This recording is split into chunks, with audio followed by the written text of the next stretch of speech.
Hey, Cleveland, this is Tristan Thompson of the Cleveland Cavaliers, and you're listening to Sports Fix. Sports Fix listeners, do you tweet? So do we. So tweet with us 24/7 at the Sports Fix CLE.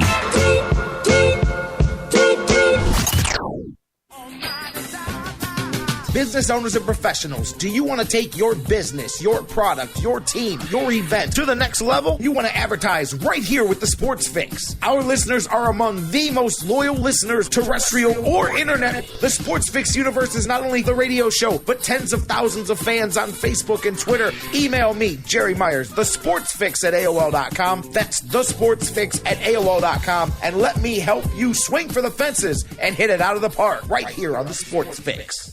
Portions of the Sports Fix brought to you by Harry Buffalo. Harry Buffalo, join the herd. Live in Ohio, it's time to get your fix. The Sports Fix.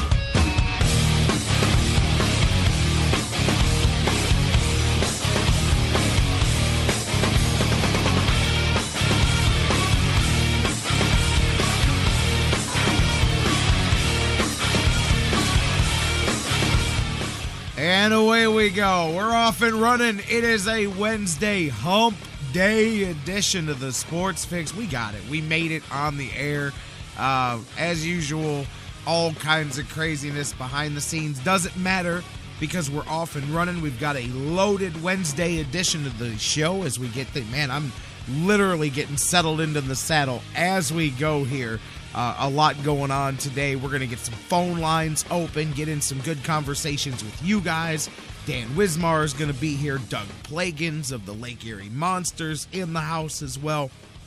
All kinds of goodness going on today on the Sports Fix. Doesn't matter. I'm telling you, if you only knew sometimes, every once in a while, mostly things are and you know what? It's good because when you get in the routine, when things get the same every day, that's where you get tripped up. It's when you got to have variety and all of that. It's the spice of life. Ooh, man, had a spicy morning here this morning, but we're doing the thing and we're off and running. Yeah, Bruce in the chat room, historical sports day for sure. Frank Robinson, the anniversary of that historic deal there, the home run, and I mean that's baseball history right there, right here in Cleveland. And Carlos Baerga on this day here did the both sides of the plate deal against the Yankees. I mean, it's a lot of things, man. I'm telling you, this is a good day. A lot we're going to get into and talk about. How about the Carlos Carrasco stuff coming out in the last 24 hours, man? Not just the contract, but the whole story behind the scenes and the health issues. We're going to get into all of that, guys. We've got tons of things to get into. Chris Copeland, some NBA, some man stabbed last night. His wife or his girlfriend, I'm not sure which one. Also, man, we're going to get into all of that. Aaron Hernandez, his story chain. I'm going to talk about that right off the bat, guys. We got Dan Wismar here, Doug Plagens. As I said, opening up the phones, doing all this. Let's do it. Ready? Let's rock and roll, lock and load. Welcome in to the Sports Fix, my friends across the Sports Fix Radio Network. Another weekday at noon means we're here. I'm your host, the Big Daddy on the microphone. J-Rocc, Jerry Myers here. Each and every weekday, live, noon, or anytime on demand across the radio network. Maybe you're listening on TuneIn's radio app worldwide. Maybe on Spreaker and Mixler and their respective digital and mobile applications. Perhaps you're enjoying us live on our home base, thesportsfix.net. Make sure you bookmark it today. If you haven't, make sure you do. It's a great resource for you there.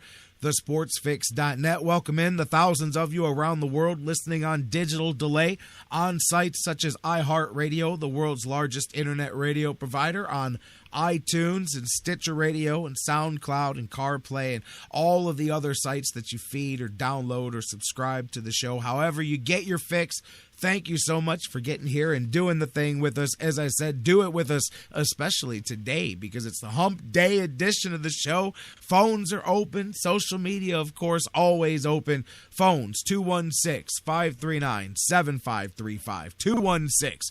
216-539-7535, the number to call. Hit us up as well on, hey, maybe you can't get to the phones. A lot of you listening on your mobile devices live. Facebook and Twitter, facebook.com/thesportsfix. Tweet with us at thesportsfixCLE. Email us, thesportsfix@AOL.com. Facebook.com/thesportsfix. Tweet with us at thesportsfixCLE. Email us, thesportsfix@AOL.com. Bruce just dropping the history over there. Hank Aaron, 7:50. I was about to go into Aaron Hernandez. Hank Aaron, 7:15 on this day in 1974 as well. And unlike Mr. Rodriguez and some others, his were legitimate, and that's a story worth telling over and over again. If you've ever heard the stories of his path to passing Babe Ruth, listen to some of that, and you can really appreciate some hard times, guys. Hit us up. Phones are open. Again, 216-539-7535. Use the social media. We've got a lot to get into. Early, kind of want to talk about some of the news. I mean, all kinds of random. We got the Tribe and the Cavs back at it to get into. A ton of news, though, off the bat. Let's just kind of hit the random scope of all the things that have gone on. NCAA women's champions once again. Gino Auriemma and Connecticut, they knock off Notre Dame 63-53 last night. And man, tell you what, talking about, I was saying Coach K and speaking such big things about him and all of that. There's greatness as well on that side. I mean, 10 national titles, man. That is John Wooden territory. That he says no, but I mean the hardware speaks for itself, man. That's a unbelievable three-peat now there. Put that down too. I mean, UConn just they've seriously. In my whole life, I don't know. And they're the most dominant women's team. I don't know of them, of anybody else. I mean, think that run is pretty much my whole lifetime. So, I mean, to me, women's college basketball, it was Pat Summitt in Tennessee. It's the UConn women. That's the peak of the mountain right there. But anyways, congratulations to them as they achieved some history last night. And Gino and the UConn women get it done last night for the national title. All around, I want to get into a lot of this because I see phones already getting ready to go, and we're going to get things moving with the show. But Doug Plagens, by the way, first one up on tap just about 20 minutes from now. Voice of the Lake Erie Monsters. Tough loss for the Monsters last night on their playoff chase, so let's keep it moving. Aaron Hernandez yesterday, after we get off the air, you guys, the story not just the story starts coming out, but the final statements and all of that is going on. It's now in the hands of the jury, and for the first time after all of that damning testimony that came out, all of the melodrama that played out throughout the course of that trial, pretty much nailed, for lack of better terms, nailed to the cross as far as the evidence being pretty set in stone. It's hard to me, it would have been hard for you to send that to the jury if you're the defense with everything that's out there, because it's hard for them not to put all those pieces together. They lay out in a nice, pretty little row. I mean, they had all the evidence. I mean, you had the shell casing that came out of the car that had the DNA on it. You had the marijuana joint that was found just a few feet from the body of Odin Lloyd that had his and Hernandez's DNA on it, proving that they were both there at the time that everything happened. I mean, all the things, the individual cameras from the neighbor and the security and the turnpike, and they put them all together to chain everything to it. But anyways, yesterday the defense comes out and did what you think they almost had to do to give themselves some way out. Although, man, it'd be interesting to talk about some OJ stuff here if that jury comes back with anything other than guilty when you look at all the reams of evidence that was laid out. But they have now shifted course, and instead of their denial, they come out yesterday in the course of their final statement and say, yes, Aaron Hernandez was there when Odin Lloyd was shot and killed. He was there. He saw the whole thing. He didn't take part in it, and he was scared and didn't know what to do. And basically, that's the situation that they framed for the jury. They changed right there I mean, you've gone through the whole trial, and now we go, okay, all right, you got us. The cat's out of the bag. Okay, he was there, but here's what really happened. And so that's the tact that they went with there to send it off to the jury. And then, of course, the prosecution counters with, now that they've thrown that out there, which, I mean, really, that at that point, you've taken a leap. I mean, to me, that is an admission. If you needed to know, if you weren't sure how this trial went, that lets you know that he was going to be found guilty by that jury, because there's no way that defense throws that out there in their final statement, in their conclusion. There's no way, unless they know that they had to. It's like we've got to try something because they've got us nailed to the wall. So that's what they threw out there. But when you look and you see the prosecution came right back, and they've got the video of the three of the guys that are together, that are still alive out of the four that were together.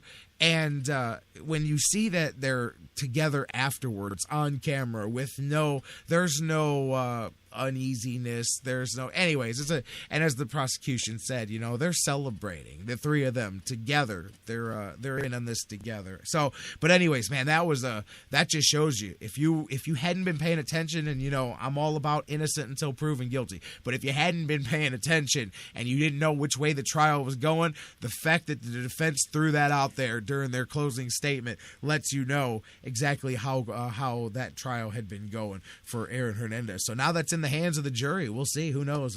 I don't know. Maybe this will be one that takes forever. Maybe it'll be one that takes 30 minutes and they come back. We'll see. Hopefully they do it while we're on the air, and we can talk about that. Man, staying right in. I know I got guys in on the calls, looking at some of the things that happened in the last little bit here, man. Chris Copeland, let's talk about that for a minute, you guys. I don't know how many of you heard.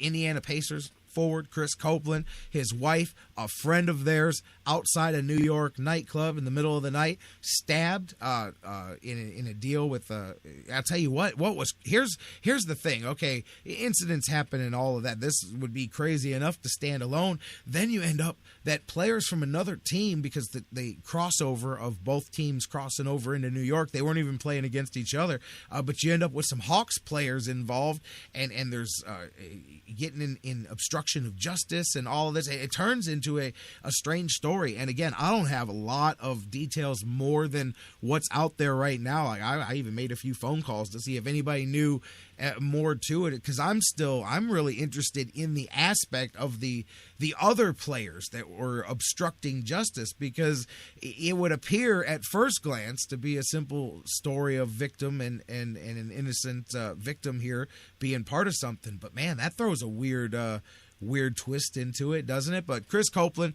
his wife, a female friend, outside of a nightclub, just about 4:00 in the morning, they said, out there. There's an argument with somebody that was getting involved. They were arguing. It was you know what they say? This just goes back to something a friend of mine used to say, when there's a domestic situation. Although I do believe that you do get involved if something bad is happening, but nothing good happens when you involve yourself in somebody else's domestic situation. But that doesn't mean that you just stand by and watch things happen. But usually you end up getting sucked into a bad situation too, and that may be what started to go down here. Is according to the police, Copeland and his woman were arguing.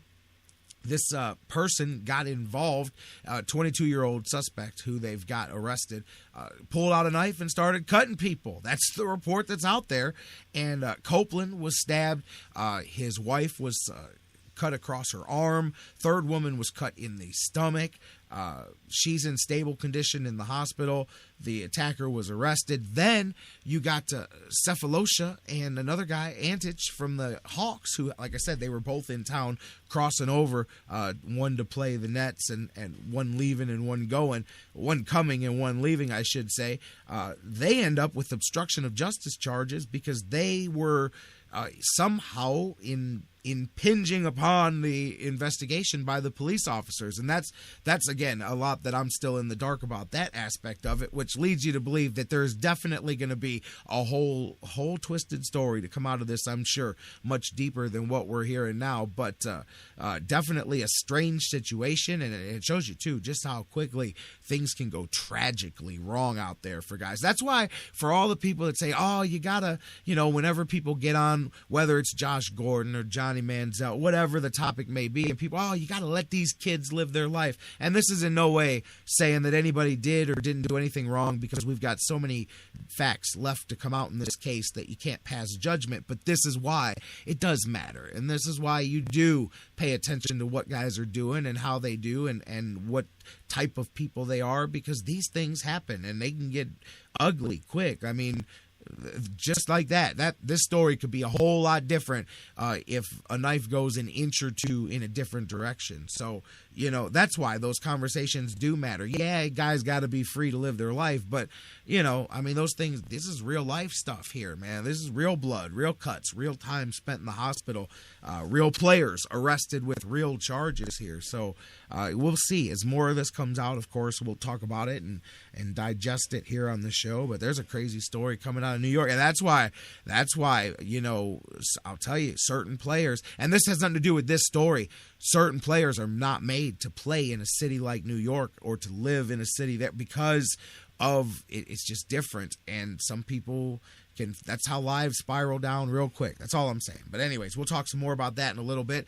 And then, of course, there's the Carlos Carrasco, and I'm going to get into that in a minute. Of course, Dan's going to join us here in a little bit. Turns out that Carlos Carrasco I'll tell you, it shows too why he was willing to lock things up. He said, you know what, I want to make sure, because it appears that he was very close to perhaps having some career-ending situations going on with some heart ailments, and the Indians, and they're able to perform a procedure and then get him on some medication, and then it comes back on him again this spring. And I'll tell you, some scary stuff, and that's something to keep in mind in the future here. Well, I'll get more into Carlos Carrasco in a minute. All kinds of stuff going on around in the news. Let's go to you guys as we get things going. 216-539-7535. Doug Plagens coming up 15 minutes from now. But next up on the Sports Fix, caller, it's you. What's happening? Who are you and where are you calling from?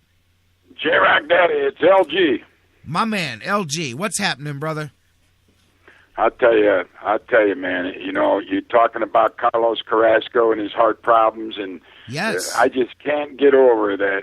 Here's a guy trying to take care of his family, trying to do the best thing for his wife by signing a new 4-year, $22 million deal with the Indians, and then, of course, they got the two options, and his agent was kind of saying you might be selling yourself short, man. Not just the agent, and the whole Players Association, because really, they know that was look at the deal there. Clearly he had more wiggle room on the upside potentially that he let go. But man, I'll tell you what, I don't know how much you knew about that. I knew that there had been some issues. I had no clue how serious the issues were, though, man. That as a human being, that's some scary stuff there when you think about it. And again, I didn't go into all of the details, but Carlos Carrasco in the offseason here ended up having some heart palpitations, and it turned out that he ended up, as I said, needing a surgery that, while not as serious reportedly as open heart surgery, was a 7+ hour surgical operation, which is not exactly an in and out type deal. Then during spring training, he started to get the palpitations again, got some dangerous heartbeat levels during spring training. They found a medication that stabilizes it. So yeah, part of that is why he was so willing to commit to the future. But that right there goes, even a highly trained athlete, even somebody who's under a team's control and constantly being looked at and checked out, look at just how quickly real life steps in there. Well, like we all know, life can change in a heartbeat.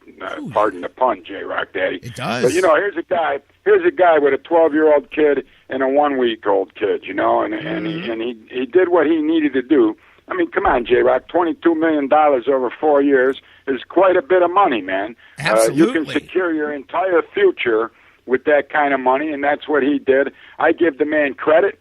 He knows Cleveland Indians were patient, and they stuck by him because this wasn't always the Carlos Carrasco that we saw last year. There was a few tough years for this kid.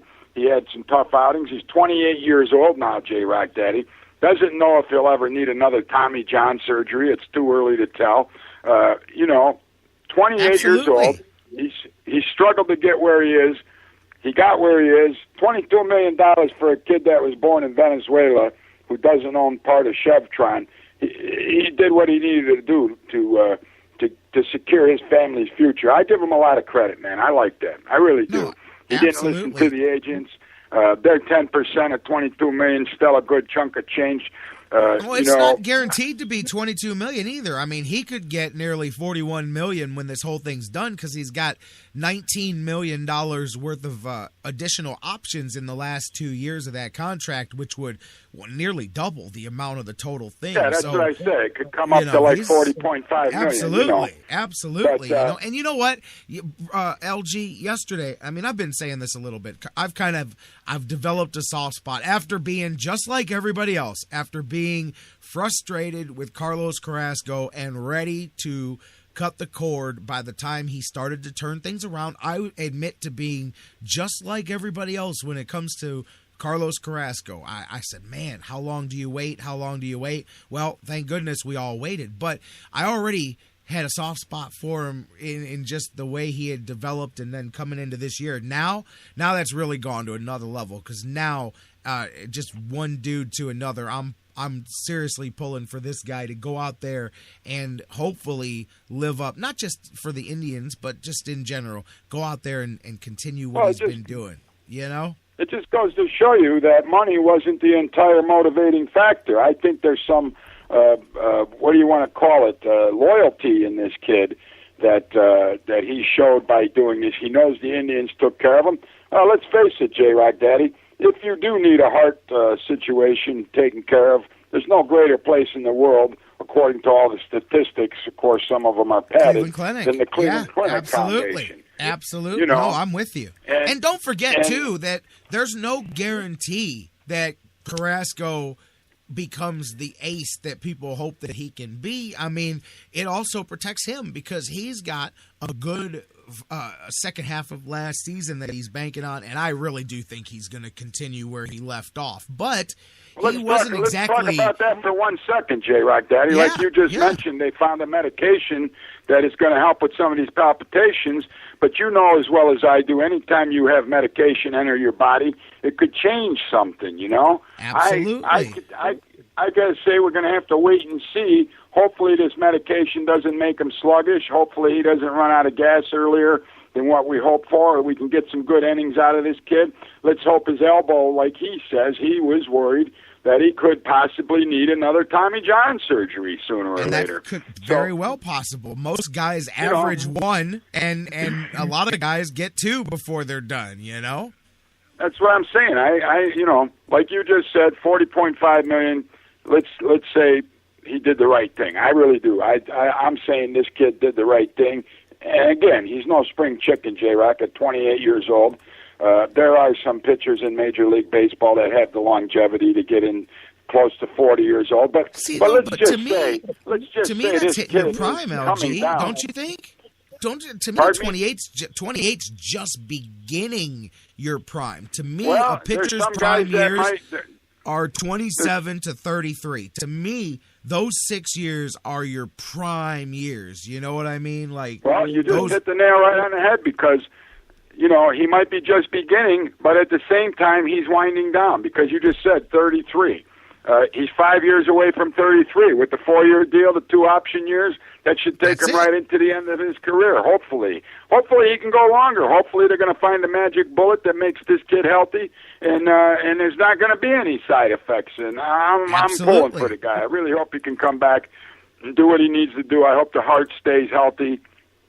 We saw guys with the Cleveland Browns have to leave. The defensive player that left with heart problems, irregular heartbeat, the guy we picked up from Oakland. For some reason, his name's escaping me right now, but this is a serious thing, man, and I give the kid credit for looking out for his wife. Yeah, Desmond Bryant, absolutely. No, I'm with you. And tonight, Carlos Carrasco makes his debut. We'll get to see him. And I mentioned this about Kluber the other day, how I was and I didn't expect anything else. He's a robot. But to see him first start, you always are interested in how a guy reacts to putting that pen to paper and all. I mean, look, we can talk about it, and we use these dollar amounts so much that they roll off your tongue, but just imagine the moment you sign a piece of paper that guarantees you this ridiculous amount of life-changing money. That is a hard thing to grasp right away, and I'll be interested to see now how he comes out his first time here. Although, again, you look at that second half of what he did, and by the way, of course, tonight against the Astros, you throw back to the first career shutout that Carlos Carrasco threw. It was last year, September 17th to be exact, in Houston, in that ballpark.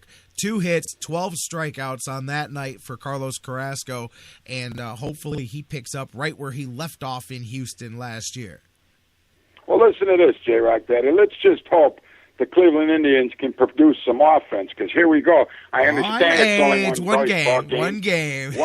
One baseball game, but I mean, how many games did we lose last year by a total of 1 score, or how many games did we lose last year 1 or 2 runs? I mean, I'm hoping that the Cleveland Indians don't let that happen again. We fell behind early in the season, and a lot of those were 1 or 2 run games, J-Rocc Daddy. I think we had a stretch of, Bruce Woods could probably answer. I can't remember how many games it was, but there was quite a few baseball games that we lost because of 1 run. And when your offense can't swing the bat and get you a run, it gives Houston's pitching a little credit, obviously, what we saw the other night. But you got to get the bat swinging. You got to get your pitchers some runs, because no matter how well, like Kluber had a good outing. I mean, it looked like he did what he needed to do. He had a no-hitter going in the 6th inning, man. But if you don't produce some runs, boom, you lose the baseball game, right? Absolutely. No, absolutely. And I think that that's something we can talk more about 40 or 50 games from now if they're still struggling. But I think, and I'm with you, not just the ability to scratch 1 run across. Last year, to me, the biggest problem offensively was the inconsistency. The nights where you'd have 8 and then the next night you'd have 2, or you'd score 5 and then you'd score none. That I think will balance out more this year. That was not in the beginning of the season, though, J-Rocc, was it? Dallas, no, they were struggling. It took a while to get everybody going, and that's something to keep in mind, too. Some teams are notorious slow starters offensively. That was a heck of a pitching effort on the other side as well, of course. Oh, yeah, you got to give the Houston pitchers some credit, no doubt Dallas about it. Keuchel was out there. Him and his awesome name were out there pitching well the other day. Absolutely, LG. Right. But let's move on. Like the other night, I was just everybody was so intensely looking at the Duke against Wisconsin. They asked me who I liked. I said the Cleveland Cavaliers. No, I'll tell you though, man, that was a good one. And I know there was some controversy. I remember I was watching it, and I brushed by this a little bit yesterday because we were talking a lot about the Indians, and I talked about the game, but I did not understand, just like everybody else, that call at the end when the ball clearly went off the fingertip of the Duke player last, and then I remember sitting there watching all back to Duke, and we're like, but didn't that replay, wasn't that clear as day that it went off? But to me, that wasn't necessarily the difference maker. And I'm big on not pointing to just one thing as a reason why anybody lost the game. Right. That play did hurt you at the end. It was a 1-possession, a 3-point game at that time. But I think it was a 5-point game at that time is what it was. But it would have given you the chance to make it a 1-possession game. But that's not why you choked up a 9-point lead either. So both teams had their chances, and if it had been heavy, if there was 5-6 different calls that were all just controversial, then I'm with it. Some people make controversy where there is none. Duke is not the most popular program nationally. Duke's one of those that you either love them or you hate them, You either respect them or you just can't stand Duke, Well, J-Rocc, their coach is the guy that I really believe deserves a lot of credit, because for sure. Him being the USA coach or whatever, it gives him, because let's face it, Duke's not Ohio State University. I mean, they just somehow always have a powerhouse basketball team. I think a lot of that has to be passed down Coach K, to the coach. Yeah, absolutely. And I know what you mean when you say Ohio State. Let's talk about the Cleveland Browns for a few minutes, man, because we got the draft coming up on the 30th, and usually every year I'm definitely psyched up, waiting to see what's going to happen when the Cleveland Browns draft somebody, and I'm not sure who that somebody is going to be this year or what kind of moves that they're I think it's going to. I got to be honest. I'm on record. I think the first round, it's not going to be pretty. It's not going to be what some people want it to be, but it's going to be great because I think it's going to be offensive and defensive tackles. I think they're going both sides of the line in the first round of the draft. I really do. Well, don't forget you got Rob Hausler coming in today to visit the Browns as a tight end. And I don't like that, LG. What about you? I was going to talk about that a little bit later in the show, but since you brought it up, here's why I don't like it. Because usually the Browns can sell you that they sign a certain type of guy even if the stats aren't the greatest, and it makes sense sometimes. But Hausler is the opposite of that because to me, yeah, his stats dropped off last year, but even when his stats were okay, they weren't great. But his biggest deficiency is as a blocker and especially as a run blocker. And if we are a power run team and if we are building a team that's built around the run and the play action, which is what the Browns say on record that they are building as a team, why would you go after a tight end whose biggest downfall is his run blocking? Unless you think you can make him better, maybe they think they can coach him up. But if the guys, I just think he's visiting. He's already visited how many other teams? I know the Ravens, the Bengals. I'm not so sure the Browns are going to sign him. It was just something to bring up because Cleveland Browns football definitely needs some offensive help coming into this season. And I went on record with you earlier this year. Already we know that the biggest deficiency may be the guy calling for the snap behind center this year. I'm still not sure that we have what we need in that position to further the Browns' offensive drives and have successful games. But I got to tell you one thing, J-Rocc Daddy. I think the defense is going to come out swinging this year. As you just said, if we can run the football and run it consistently, because it seemed like we started doing it last year. Of course, Mack went down. Mack's coming back healthy now. You got Joe Thomas and you got a couple other linemen that are going to, the rejuvenation of the line with Mack in there as the center is going to be phenomenal, I think. But we got to maintain that running game throughout the entire 16-game schedule, and that, of course, bars injuries. You know what I mean?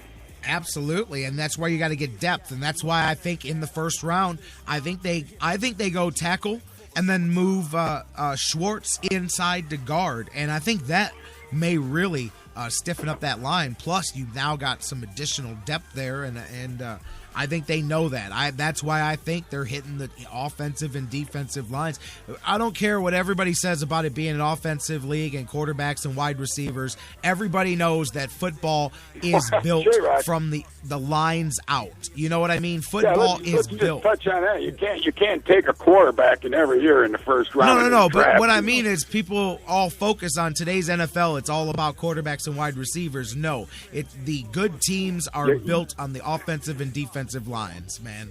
Because those are the guys that keep the quarterback on their feet, man. Because the or quarterback off their laying feet. On the turf. Yes, exactly. They stuff the run. Laying on the turf does you nothing to help your football team win.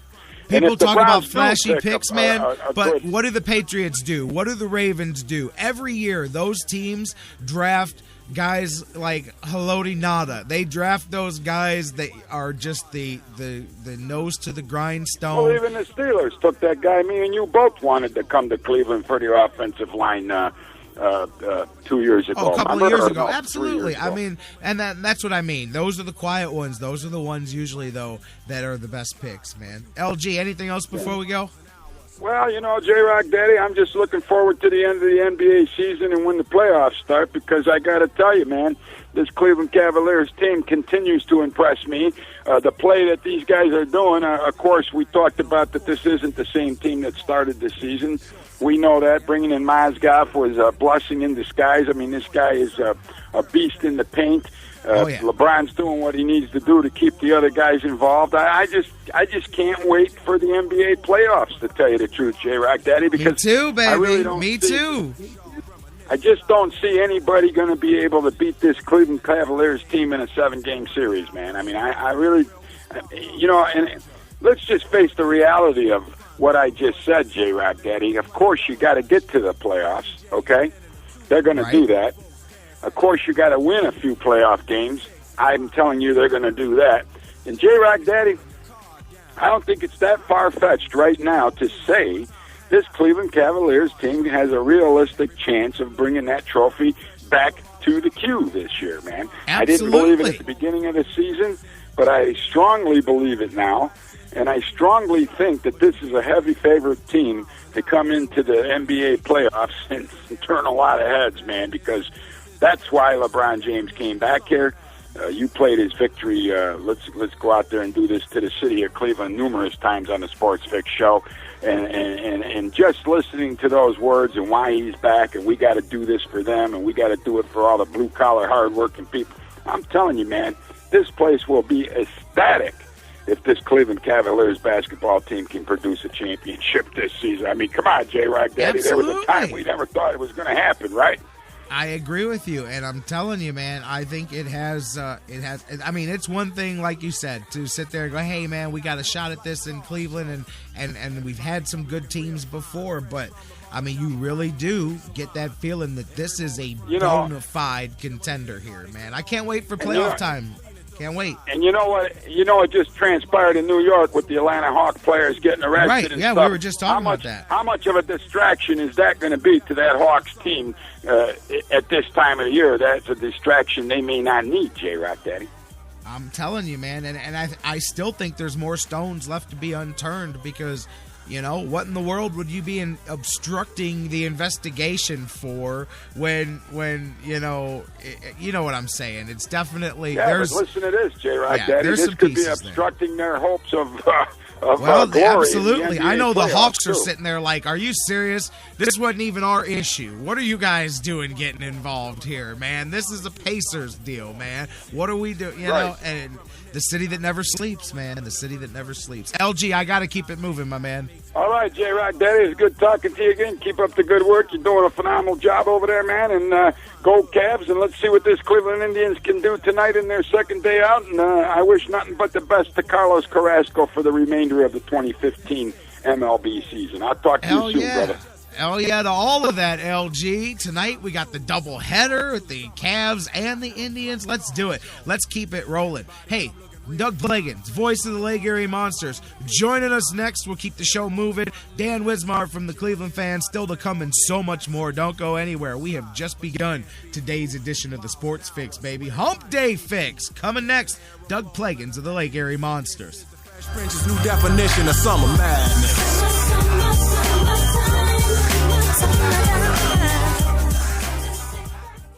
The Sports Fix, the show that asks the question, what you talking about, Lou? What you talking about, Lou? What you talking about? What you talking about? What you talking about, Lou? What you talking about? What you talking about, Lou? What you talking about? What you talking about, Lou? We'll be right back. The wait is finally over, guys. Baseball season is here at last, and the excitement continues all season long. Here we go again at DraftKings.com, the official daily fantasy partner of Major League Baseball. Daily fantasy means no season-long commitments, just instant cash, instant gratification. Why wait until the end of the season to claim victory when you can win huge cash every day? At DraftKings, it's like a brand new season every time you play. Just select 2 pitchers and 8 position players, stay under your salary cap, and you could be on your way to an enormous payday. Last year, Peter from Colorado won $1 million at DraftKings in one day just playing fantasy baseball. Hundreds of thousands of fantasy sports fans, just like you and I, have already cashed in at DraftKings. Now it's your turn, baby. Hurry to DraftKings.com now and enter promo code SPREAKER to play for free. You could win part of the $300 million, yes, dollars in prizes being awarded this baseball season. Free entry now at DraftKings.com. DraftKings.com. That's DraftKings.com. The Sports Fix is on iHeartRadio. Download the free iHeart app today. Subscribe to the show and get your fix. No football?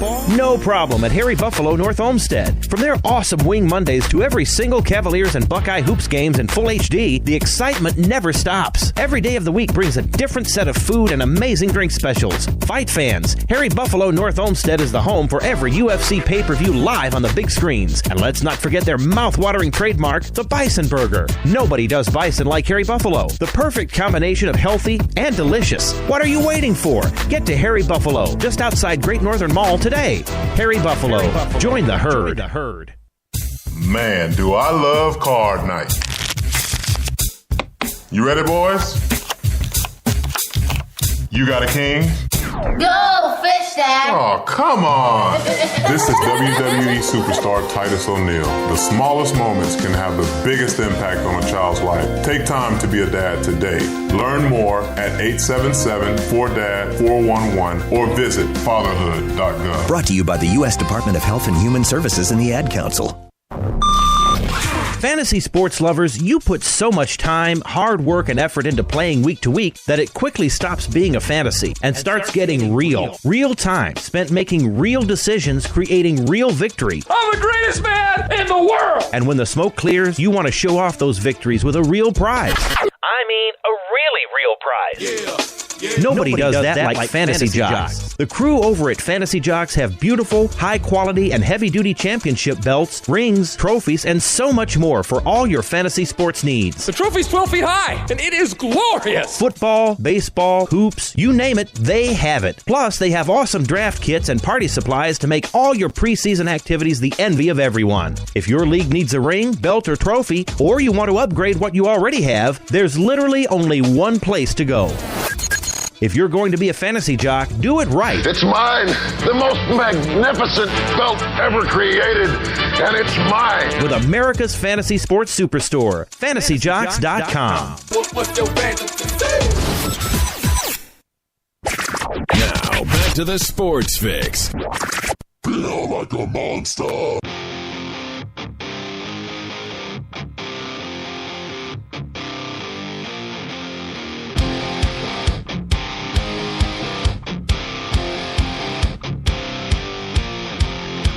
The secret side of me. Welcome back to the Sports Fix Live. Thanks to LG. Great call last segment. J-Rocc back with you here. Moving on in Hour 1. Dan Wismar, the Cleveland fan, coming up Hour 2 when we tip it off. Of course, getting ready to drop the puck with my man Doug Plagens here in just a moment from the Lake Erie Monsters. As you hear the music in the background, guys, phones aren't open, but you can keep it going. As always, on Facebook and Twitter. Facebook.com/thesportsfix. Tweet with us at The Sports Fix CLE. You can email us anytime. thesportsfix@AOL.com. Facebook.com/thesportsfix. Tweet with us at The Sports Fix CLE. Doug Plagens, my man, voice of the Lake Erie Monsters, joining us now after a tough one last night. Late night for him. Back with us early today. Doug Plagens, how you doing, my man? Doing great. How are you? Hey, I'm all right, man. Thanks for being here with us today. Of course, I wish we were coming in off of a better result than last night in Chicago, but the Monsters fall 7-3 last night. It's been a tough last couple of games here, just when it felt like the Monsters were bolstering in for a playoff run here. Talk to me a bit about last night's game. Well, last night they obviously fell short 7-3 against Chicago. Game was much closer than 7-3. There were two empty netters for Chicago late in the game, and it was one of those situations where, you know, desperate times call for desperate measures. The Monsters battled back and forth with the Wolves. It was 2-2, 14 seconds into the third period when Andrew Agozzino tied the game. He's been the hot streak he's been on has been the biggest hot streak that anybody in the American Hockey League's been on all season. It's the biggest hot streak that any Monster has been on in the 8-year history of the team. But we can talk about that in a minute. But he ended up scoring his second of the game, his 27th of the year, early in the third period. That tied the game at 2. And this Monsters team is comfortable playing close games. They fell behind early, but they battled back. And of their 31 wins this season, 22 of them are by a single goal. They played 41 goal games this season. So this is a Monsters team that's tried and tested when it comes to playing these tight ones. And last night, Chicago just pulled away late in the game, and they're a hot team right now. They've won 8 of 9. and they kind of solidified themselves a little bit into that 7th spot and put themselves in a position to charge into the 6th spot. Monsters, meanwhile, stay in a tie for 11th, but if it came to a tiebreaker, they would be the 12th place team because Adirondack is the team with a couple of more wins than the Monsters have right now. But last night's game, closer than it looked. They had to pull the goaltender out late in the game, about 3.5 minutes left or so, I believe, is when they first pulled Calvin Pickard out for the extra attacker. They had a late power play, so they had to make it 6-on-4. It was a good decision to do that. And again, they were looking for 2 goals. They were down 5-3. And desperate times call for that sort of thing, and you have to pull out every possible stop. So they pulled the goaltender out to get the extra attacker on. Ended up giving up a couple goals from full ice. It wasn't as if Chicago, was taking it right down there at the empty net. They were just trying to clear it out of their own zone. They wound up scoring on a couple of those. It's the luxury you have sometimes when you do have a penalty late in the game and you're the team that is facing that 6-on-4 disadvantage. You can send the puck the length of the ice without being whistled for an icing call. And they were taking stats at the empty net, and they converted on a couple of them. So 7-3 final score, but at the end of the day, the Monsters did have a 5-game point streak going into that one, and they were, they're playing some good hockey, and they're looking to get it back in order tomorrow night against Rochester at the Q, 7:00. Absolutely, and I'm with you. Yeah, 5 games in a row with points, a couple of overtime losses there. But it just, I think when I was saying that, maybe what I'm feeling, and I don't know, maybe I'm wrong with this, but it just seems like when you do hit the bumps in the road, they're at the least convenient time for you against the teams that, if you could pick and choose the ones that you're going to get points with, it seems like the ones that slip past the Monsters, especially in maybe the last few weeks. And I guess when you fall behind the 8-ball early and you're playing catch up late, maybe that just seems more amplified because everything becomes more important. But every time, like you said, they'll get a streak going and then you'll stumble and you'll go, man, but if it was only against somebody else, because this was one you would have rather taken. But again, maybe that's because when you fall behind the 8-ball, they all get more amplified in the last 2 weeks. Well, they're all huge games right now. Obviously, we're up to 70 games played at this point, 6 games left in the schedule.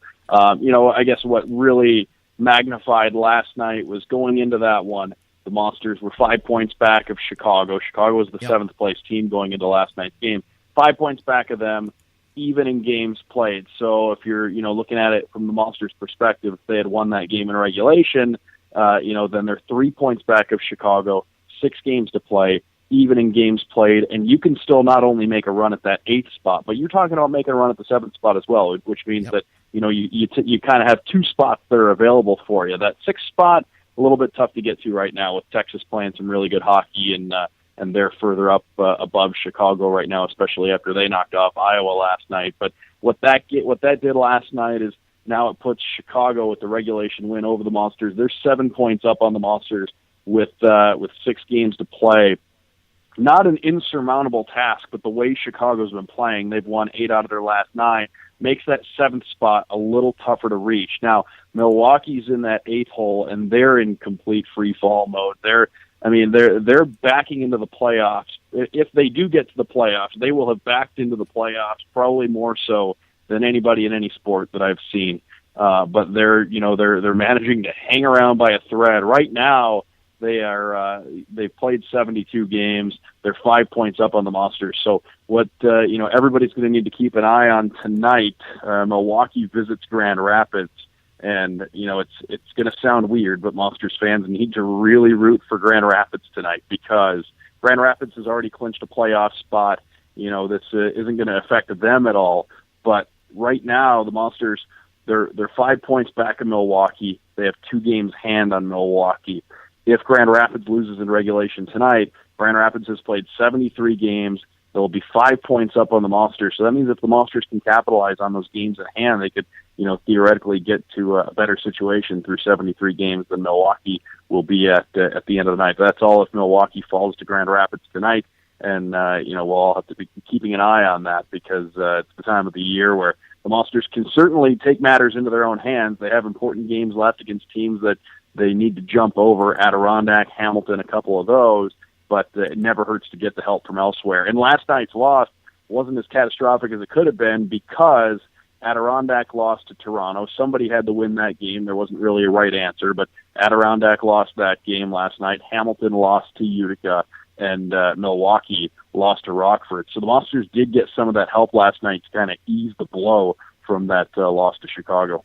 Yeah, kept all of those teams there in that 9 through 12 area all bunched together. And that's where, as you said, those next couple games, because you got 6 left, the next 3, if you wanted to split them into 2 groups, I mean, the next 3 are against teams down in that grouping with you there that are just the must-get points here for them. Everything's must-get at this point, but Rochester and the 2 road games coming up with Adirondack, you just have to go out there and get those if at all possible.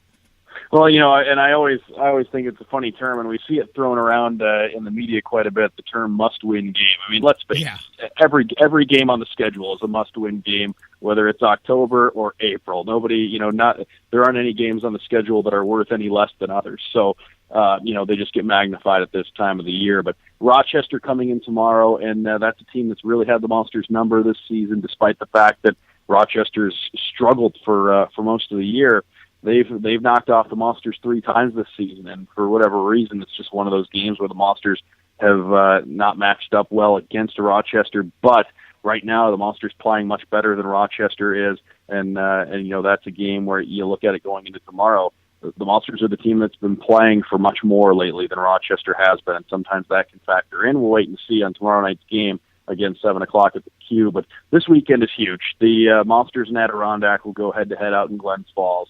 And, the Saturday and Sunday, it's Saturday night at 7, Sunday at 5 o'clock, back-to-back. And I have a feeling that when you and I talk next week, after those 2 games are in the book, that little weekend set between the Monsters and Adirondack is going to basically, one team will be moving forward out of that. One team will probably have their hopes dashed out of that. Not mathematically, but, the winner, whoever can get the upper hand in that 2-game set, is probably going to still have a playoff push to make. But the team that falls in that 2-game set is probably going to be behind the 8 ball.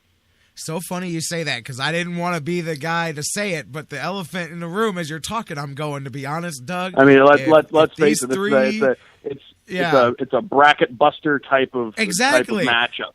Exactly. I'm thinking to myself as you're talking, I'm going, well, if these 3 don't go the right way, then really that's pretty much going to set us up for how the rest of this is going to go, most likely, even though, as you said, mathematically, it's no guarantee there. And that's the beauty of the whole thing. It is so close that, we keep talking about, maybe after this portion of the schedule or after this, you'll have a better idea of how things are taking shape.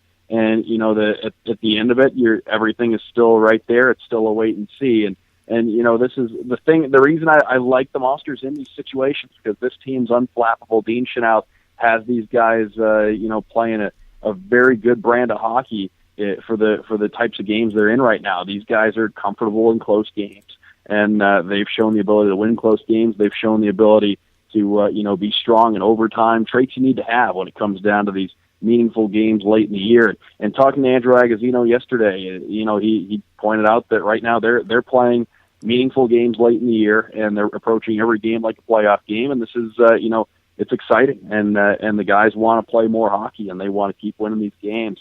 And really, the most what you want to see now is the Monsters get themselves into a position, and you obviously have to take one game at a time.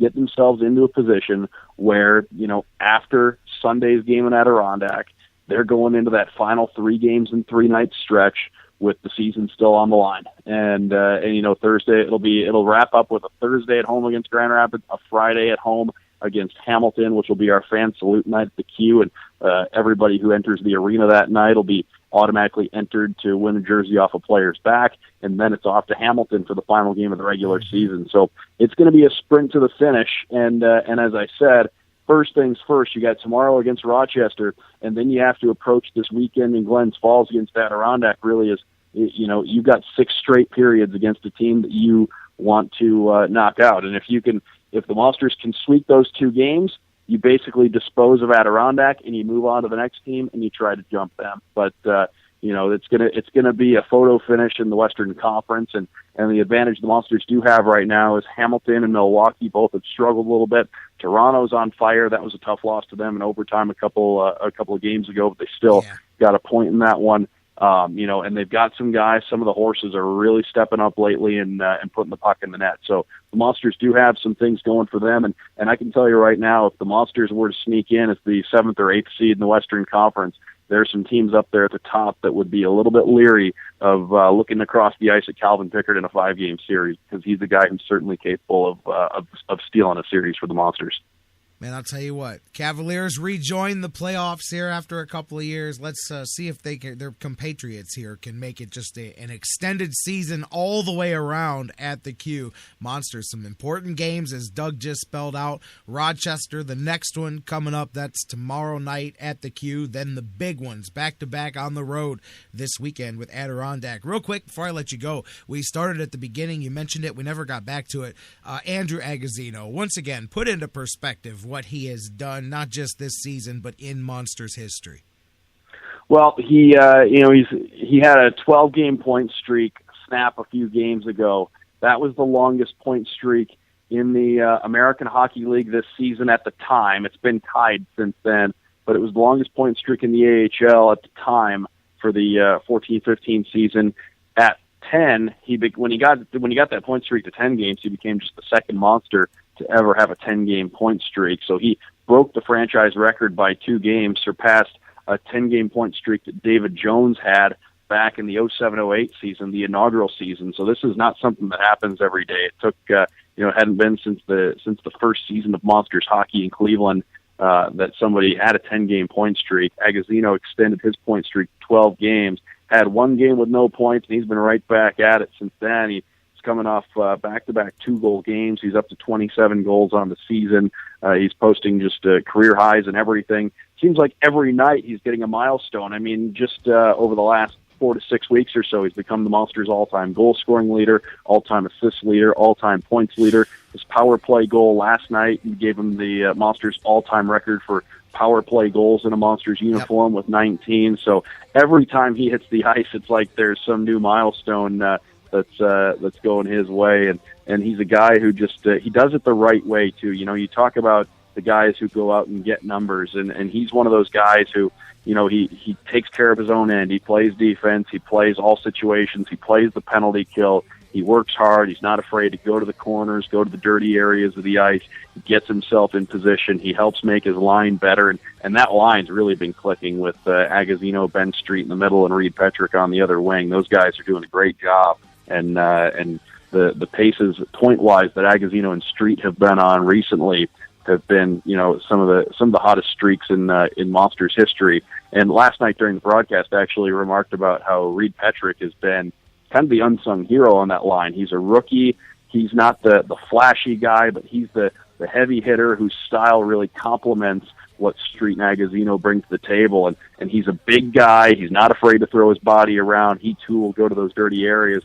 And being that big guy, and I think people who, if you don't know a ton about hockey, you can equate this to other sports, the size and the physicality that Reed Petrick brings to the table really frees up a lot of space for Street and Agozzino to work and do their thing. And those guys have really complemented each other great and done a great job.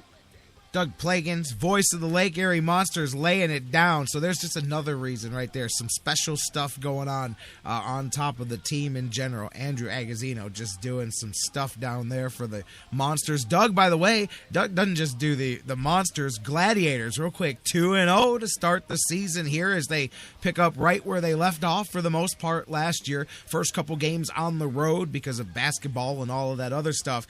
Getting ready to head back for the home opener now, right? Yep, the Gladiators hitting the home field on Saturday, 7 o'clock at the Q, and it's going to be a whole night of fun on and off the field with, first of all, an Arena Bowl matchup. Arizona comes in 1-1, Gladiators Rematch, are 2-0, baby. and then after the game, there's a Bone Thugs and Harmony concert. So all kinds of stuff going on at the Q on Saturday. I did not even realize that. Bone Thugs and Harmony in the house, baby. I had no idea.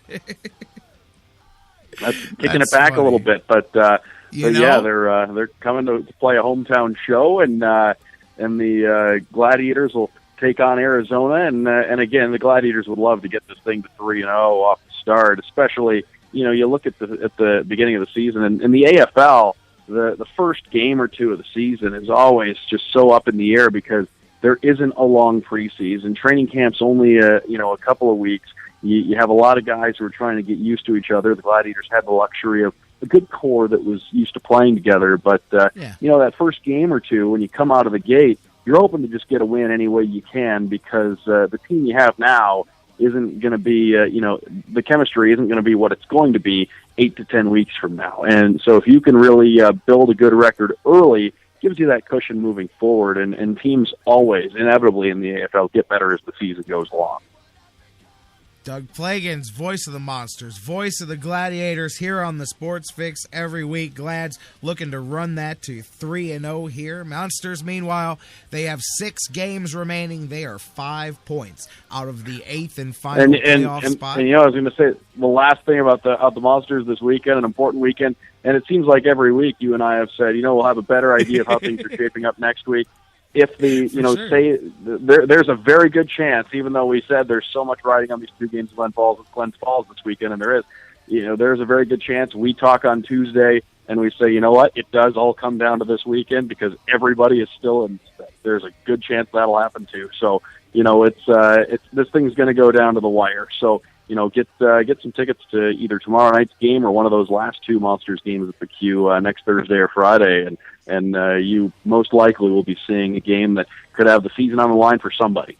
For sure. Let's get another one of those 13, 14, 15K crowds down there packing that place and get that real playoff atmosphere going for the final few games here of the season. Doug Plagens, we really will know where this thing is going by the time we get back next week. So enjoy a very busy weekend for you and the Monsters, and I look forward to catching up with you when it's over.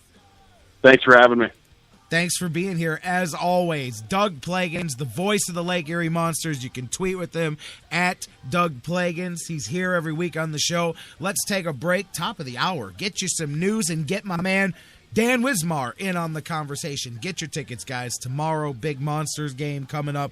Playoff push. There's only 6 games remaining. They need you to get it done. Gladiators, too, coming home. Bone Thugs and Harmony. It's not even the first of the month, man. See what I did there? Let's take a break. Get you some news when we come back. Dan Wismar joins the conversation. We'll talk Carlos Carrasco and Corey Kluber, Indians getting back in action, and so much more. Still a whole lot of Sports Fix left to go. Don't go anywhere. Dan Wismar coming up next after the news. I must confess that I feel like a monster. I feel it deep within. It's just beneath the skin. I must confess that I feel like a monster. I'm gonna lose control. It's something radical. I must confess that I feel like a monster. I feel like a monster. I feel like a monster.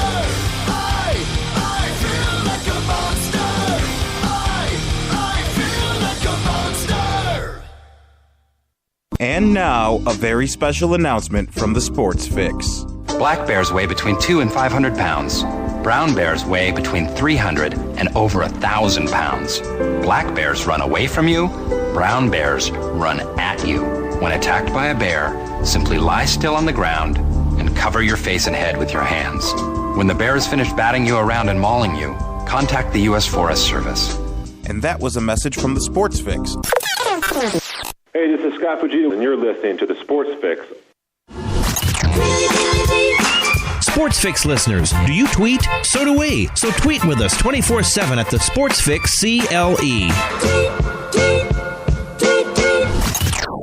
Today on Save on Taxes, we ask 100 people what costs less than filing your taxes with IRS Free File. A car seat. Oh, a pair of shoes. The correct answer is nothing. When you use Free File, you get brand name software, tax prep, e-filing, and help with the new healthcare provisions, all for free. So, did we win anything? Everybody wins. freefile.irs.gov. It's fast, it's safe, it's free. Business owners and professionals, do you want to take your business, your product, your team, your event to the next level? You want to advertise right here with the Sports Fix. Our listeners are among the most loyal listeners, terrestrial or internet. The Sports Fix universe is not only the radio show, but tens of thousands of fans on Facebook and Twitter. Email me, Jerry Myers, thesportsfix@AOL.com. That's thesportsfix@AOL.com. And let me help you swing for the fences and hit it out of the park right here on the Sports Fix. Whether it's an oil change or a new set of tires, Quick Lane at Valley Ford Truck has you covered for your car care needs. They're your neighborhood quick service experts. They also offer a low price tire guarantee. Choose from 13 brands, and if you find the same tires at a lower price within 30 days, Quick Lane at Valley Ford will refund the difference. 5715 Canal Road, right under the 480 bridge in Valley View. Come see why life is better in the Quick Lane. quicklane.com/Valley Ford Truck. Portions of the Sports Fix brought to you by Signs and Ship, the official printing source of the Sports Fix. Locations in Ohio, Pennsylvania, Virginia, and Florida. Find out more at signsandship.com. Good morning, I'm Bob Picozzi. It's been suggested that you are known for the company you keep. Well, UConn women's basketball coach Gina Auriemma is now in some very select company.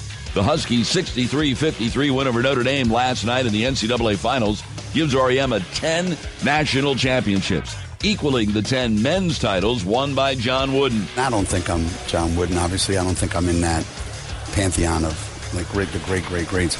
I just keep going back to there's a bunch of my players down there, former players, and you just mentioned a bunch of them. And it was just so good to see them be so happy for this team. It was also UConn's third consecutive national championship. Indiana Pacers forward Chris Copeland and his wife are in stable condition this morning after they were stabbed during an argument at a club in New York City at 4 a.m. today. Jury deliberations continue today in the Aaron Hernandez murder trial. Jurors met for 90 minutes yesterday. It's the final day of rehearsals at Augusta National, where the Masters will begin tomorrow morning.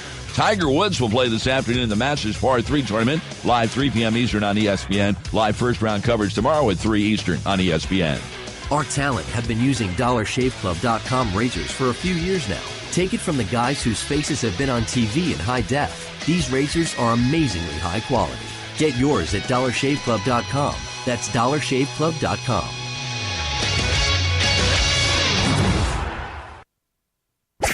Now, back to the Sports Fix.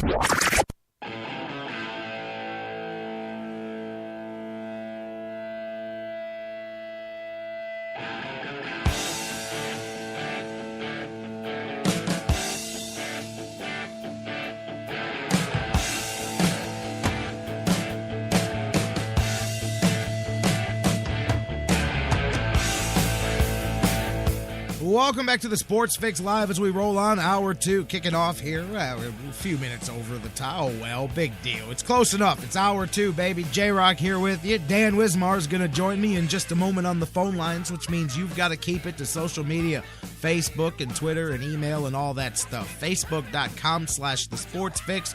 Tweet with us at The Sports Fix, CLE. Email us, The Sports Fix at AOL.com. Facebook.com/The Sports Fix. Tweet with us at The Sports Fix, CLE. You guys get ready to go to the phones. We're going to talk about a whole bunch of things, I'm sure, here. It's been a couple of days since I sat down with Dan Wismar. He's here on Mondays and Wednesdays, and guess what?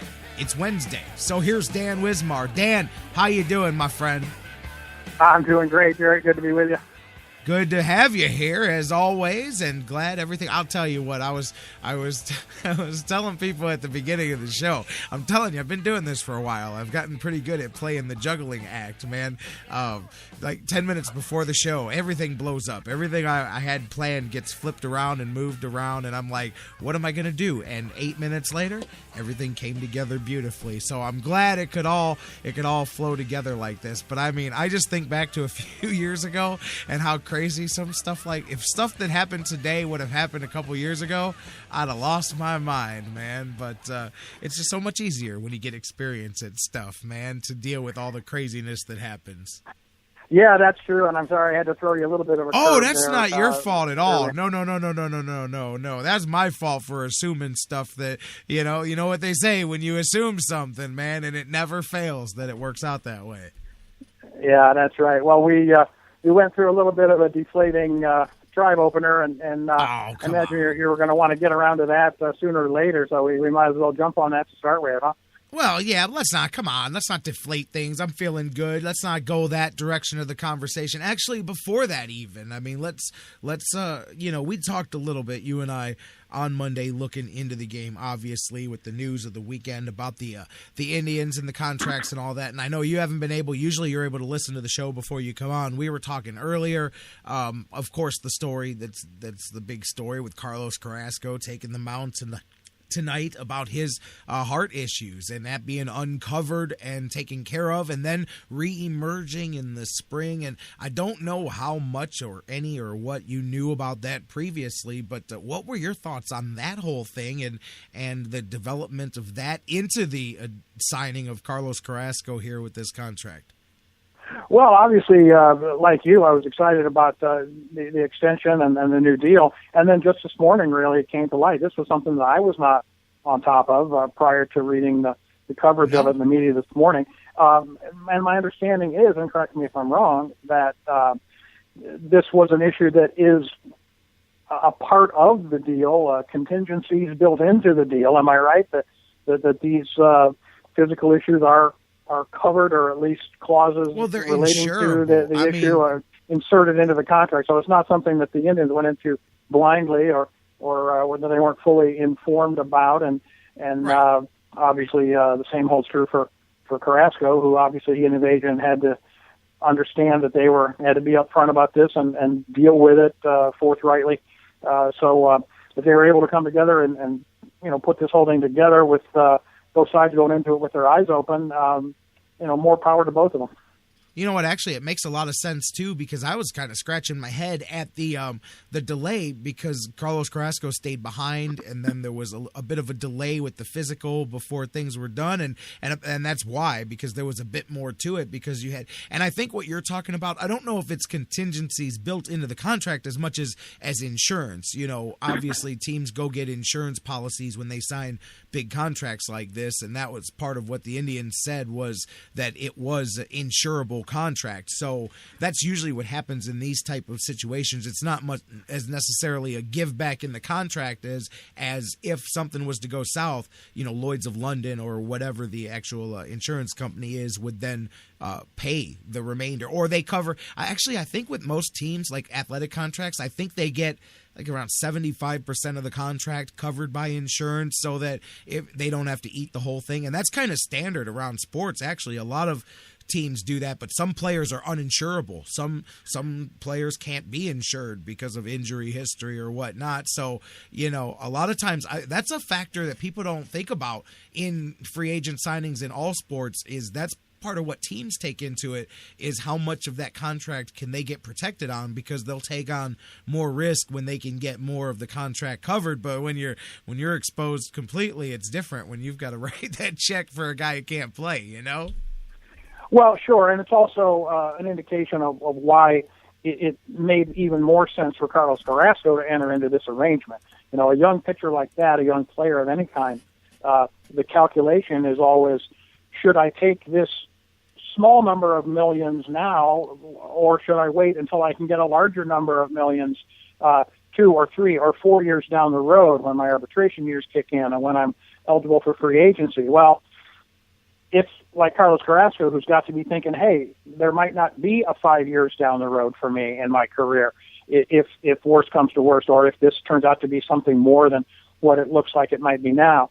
In other words, he didn't have the luxury of waiting 2-3 years before he tried to grab the brass ring and get some 7-figure kind of salary years under his belt because the future is unknowable. And maybe it's certainly it seems like it would have been something that would have compelled him to sign a 7-figure deal or an 8-figure deal, as it turned out. Now sooner instead of later, because later is up in the air. Well, here's my thing, too, and this is a different way to look at it. This is different than Kluber's because Kluber was so far away from free agency. I mean, there was a lot more team control there. Carlos Carrasco was 2 years away from free agency. He was already into arbitration. Matter of fact, had he not signed, his salary this year skyrocketed. He went from $500,000 to 2.6, or it's just south, I think, of 2.6 million that he's making this year with the number that he agreed. They didn't go to arbitrate. He agreed to the 1 year deal with the Indians, but so he was already in that 7-figure increase threshold anyway. Now, still, that's a big difference from, what the top line pitchers make, but he's only 2 years removed. See, part of this is the health. I think part of it too is that there's a lot more inconsistency in Carlos Carrasco than what we saw. Obviously, we're all hanging our hats on the tail end of last season, and so is he. But he had that in mind too. But the health obviously played a big part because Kluber was further away. With Carrasco, he was 2 years away from unrestricted free agency, from being able to get some dough for his services, which even if he was just a run-of-the-mill pitcher, you got to figure in 2017 he ends up with a 2-year deal, probably $15 million or something for the two combined, which is all right. I mean, that right there is 3/4 of what he signed on for 4 years with the Indians.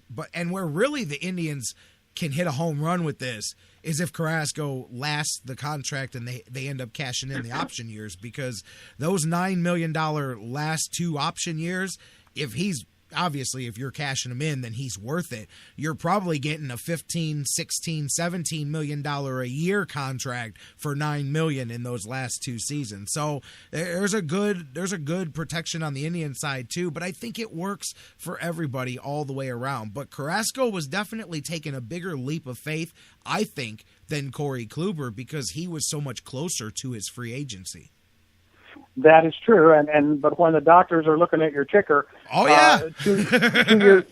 years down the road can seem like it's pretty far off in the distance too. I mean, think about it. We've seen in our lifetime, Dan. You've seen Hank Gathers. We've seen Len Bias. I mean, obviously, I'm not. There was other things, but I mean, we've seen fully healthy, guys, just stud athletes drop dead like blink of a hat. You know what I mean?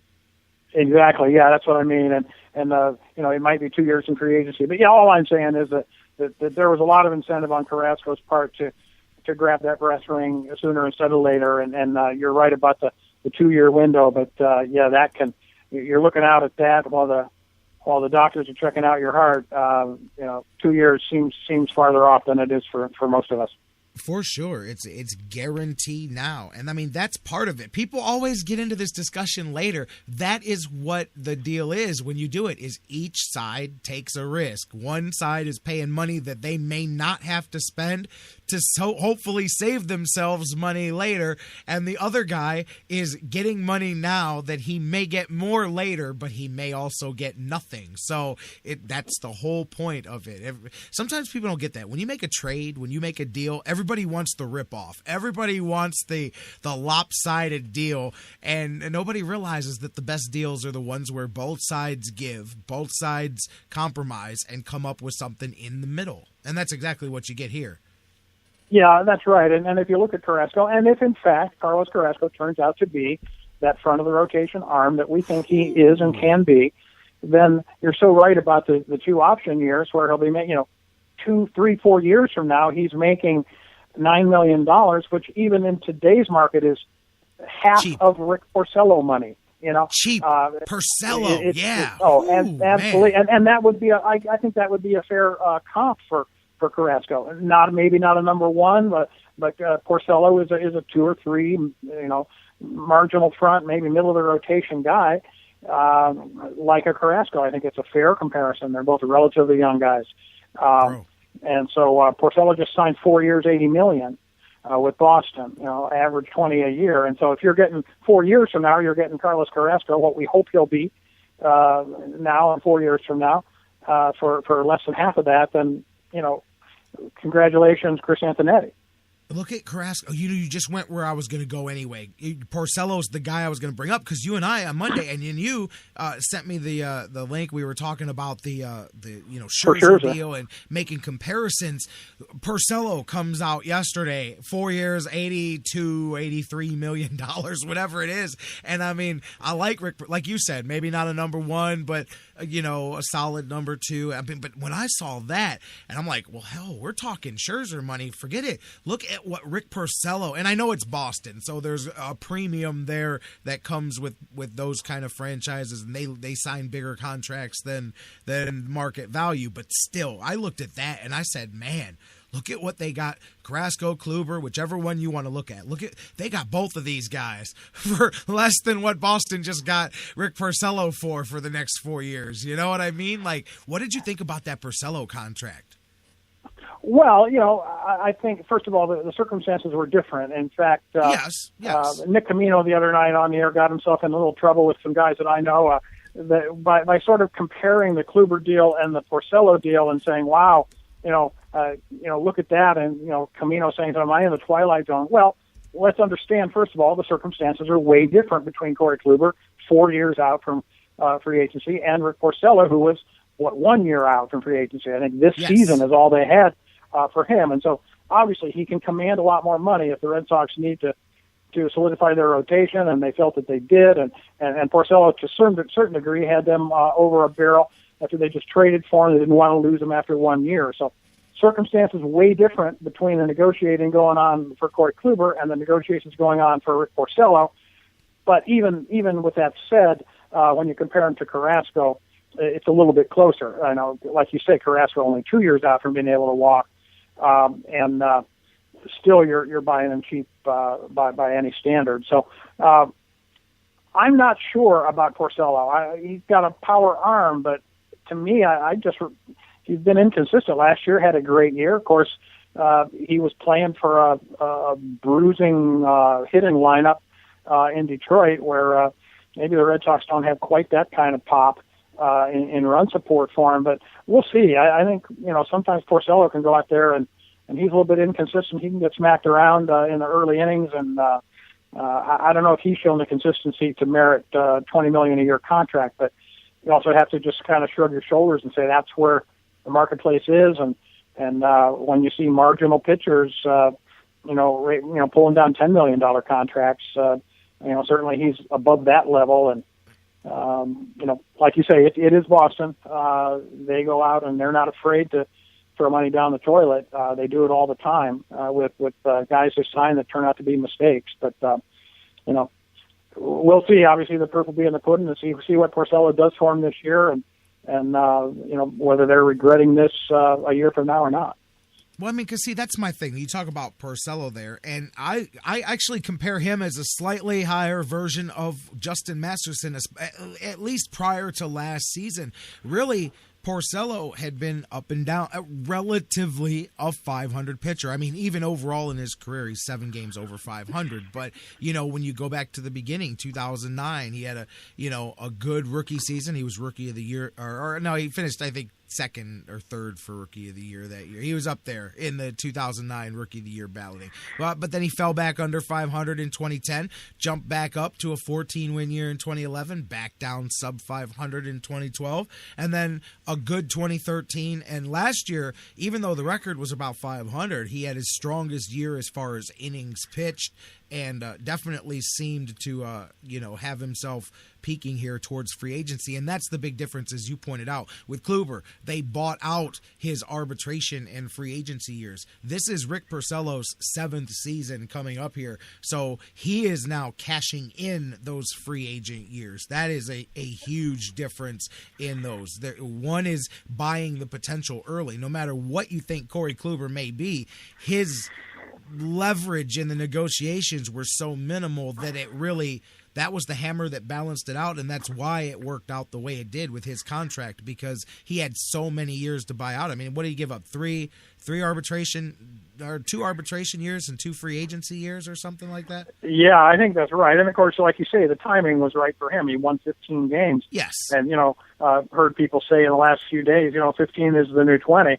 20-game winners are like hen's teeth anymore. And a 15-game winner is a front of the rotation guy. And again, I don't have his 2014 ERA in front of me right now, and I don't even know how many games he lost. 15 and 13 was it last year?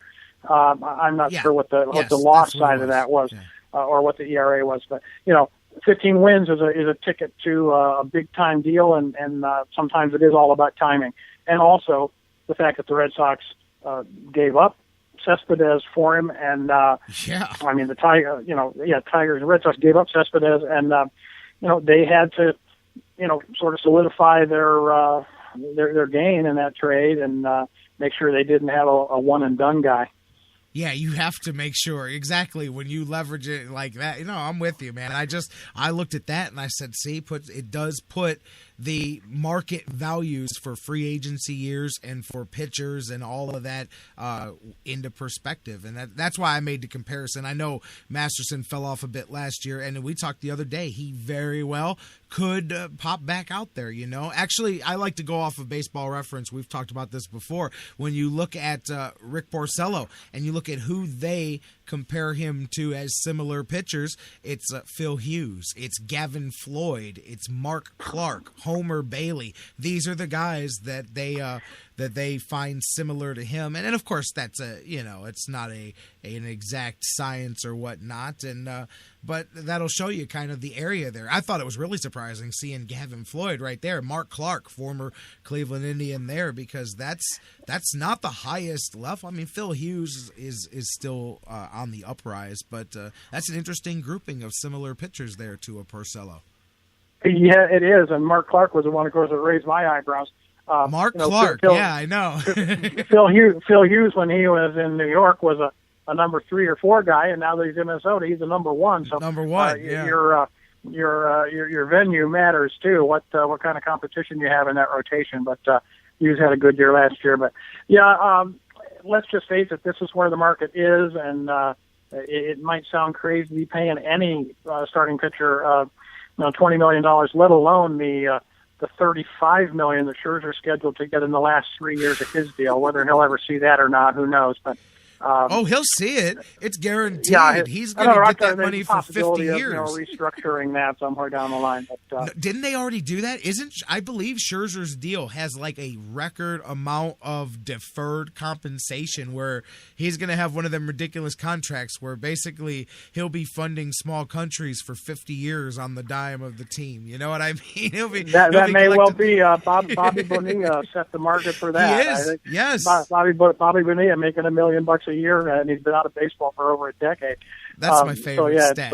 It's nice work if you can get it, right? If you can get it, that is like my favorite stat. And when I saw that, Bobby Bonilla is still getting paid, and he's going to continue to get paid for so long, man. And but yeah, Scherzer, I mean, hundreds of. It's going to end up with interest. It's going to end up being a ridiculous amount of money that he gets just.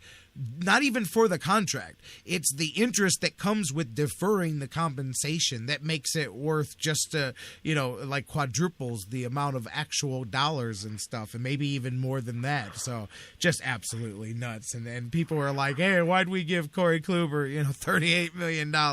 Brother, you're going to be happy you gave Corey Kluber $38 million in a couple of years. Trust me on that one, man. Even if he's just average, you're going to be happy with that contract, let alone if he's any good, man. Hey, all right, Indians, it sucked to have that day off yesterday, man, because I don't care how the opener went, man. I wanted to get back at it. So you get that weird day off in the schedule, and now they hit it. Carrasco, first time out with that contract in the books. I mentioned earlier you weren't listening, but the scene of the crime for Carlos Carrasco, it was last September that he really went out there and had one of his best performances in that park against the Astros there. Had that, 12 strikeout, 2-hit game, and looking to start the season there. I'm always interested, first game after a guy signs a big contract and how they come out there and play. Let's see how he starts the season. I'm very, very excited for tonight's ball game. Oh, yeah, me too. And speaking of the day off, I mean, I understand that traditionally we have an open date after the opener. It's really the only open date that you see normally. The only time you'll ever see a Tuesday or whatever or an off day. Major League teams for the rest of the season. The only off days ever are Mondays or Thursdays. But I understand why you do that, because in case there's a rain out, you can get your opening day crowd back the next day. But when you have a roof on your building, how does that make any sense to do that in Houston, where you could just schedule those 3 games, Monday, Tuesday, Wednesday, and or Tuesday, Wednesday, Thursday, whatever, or Monday, Tuesday, Wednesday, I guess it is, and then give both teams an off day. In the Indians' case, it's a travel day.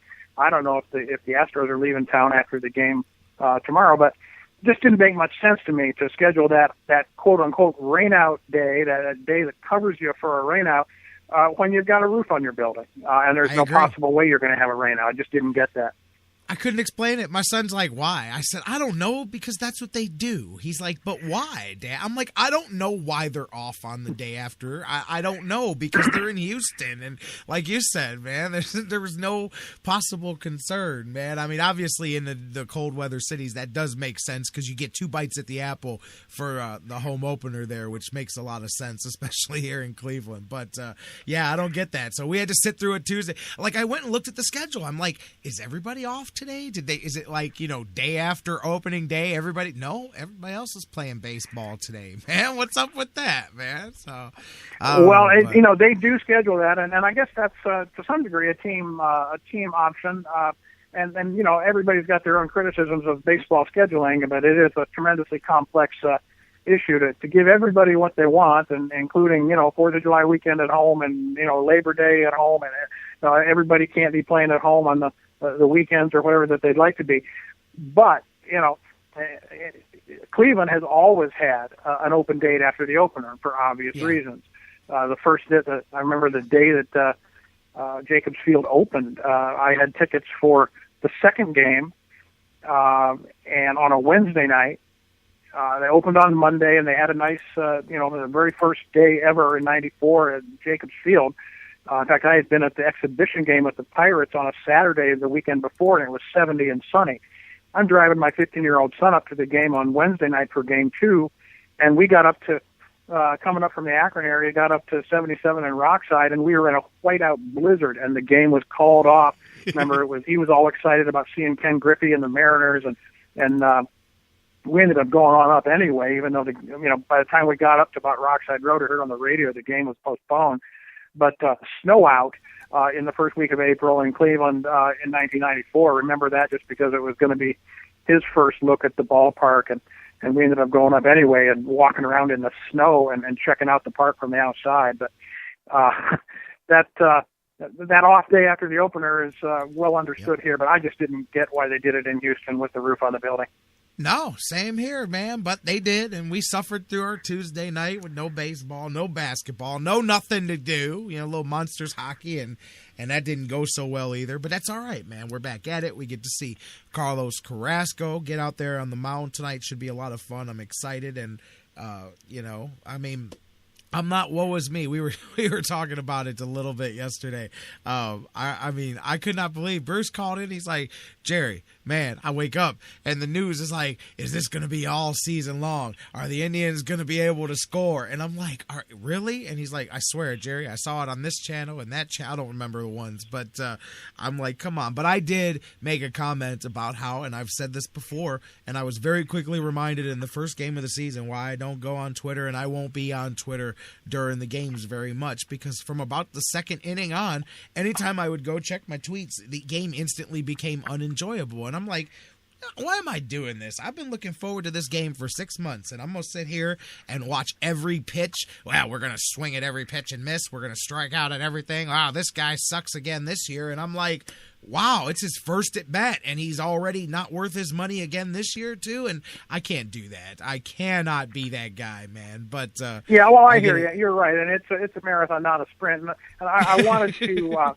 I wanted to mention though Monday when we talked, and we kicked around this bottom end of the 25-man roster quite a bit in the weeks leading up to the opener, and I got to say I was a little bit disappointed that they decided to break camp not only with a 13-man pitching staff, even though you'd only need 4 starters for the first couple of weeks, keeping Swarzak and Adams and in place of a Tyler Holder or whatever. But the bench, I would have bet you anything a month ago that we would not be going into the season with, especially if we had only a 12-position player roster, with both Murphy and Rayburn on it. I got to say I was a little disappointed that basically that's your bench hitters, that's your guys that have come off the bench to pinch hit in the late inning, and you have basically nobody to pinch run, especially if Aviles is playing that day. You're not going to put either Murphy or Rayburn in as a pinch runner. Murphy doesn't run badly, I guess, but you don't have any speed in the late innings. When you're starting your season against a lefty and Ryan Rayburn is your DH, he obviously don't make too much of the first game, but he put 2 balls in play and combined they went about 30 feet. Oh yeah. I got to say that I was a little bit disappointed with the makeup of the roster day one. I really thought they'd make a move, and going in with Rayburn and Murphy as your 2 prominent bench players after Aviles and Perez, of course. That didn't thrill me, I got to say. We thought they'd make a move. They didn't make a move. So, the result of the first game notwithstanding, that was a little bit of a disappointment to me. No, and I'm with you there. And my gut says, especially not trying to make too much of the spring, but Ryan Rayburn not looking good there either. My gut says Ryan Rayburn specifically has until Nick Swisher and or Zach Walters get removed from the disabled list to show the Indians that he's got something going on based off of last year. I mean, because at this point, you're at the point where you now need to prove that your good season was not the aberration. You know what I mean? Because now you've got, there's, now people are going, oh, I see why Detroit let him go. And I see, well, he had one good year and then he fell back down to earth with the Indians. I think he's the one early season that has to show something quick, or he will very quickly be out of the mix, because you've got a couple of guys coming in a matter of weeks where they're going to find a spot for him, especially Nick Swisher. And as you said, we can't end up with 6 guys who all play right field and DH. That's true. And you'd like to have, in a perfect world, a little speed and late inning, maybe defensive replacement out in right field to give Moss a break, or and Ryan Rayburn ain't that guy. Walters could be that guy. Tyler Holt would have been that guy. Walters might have been that guy.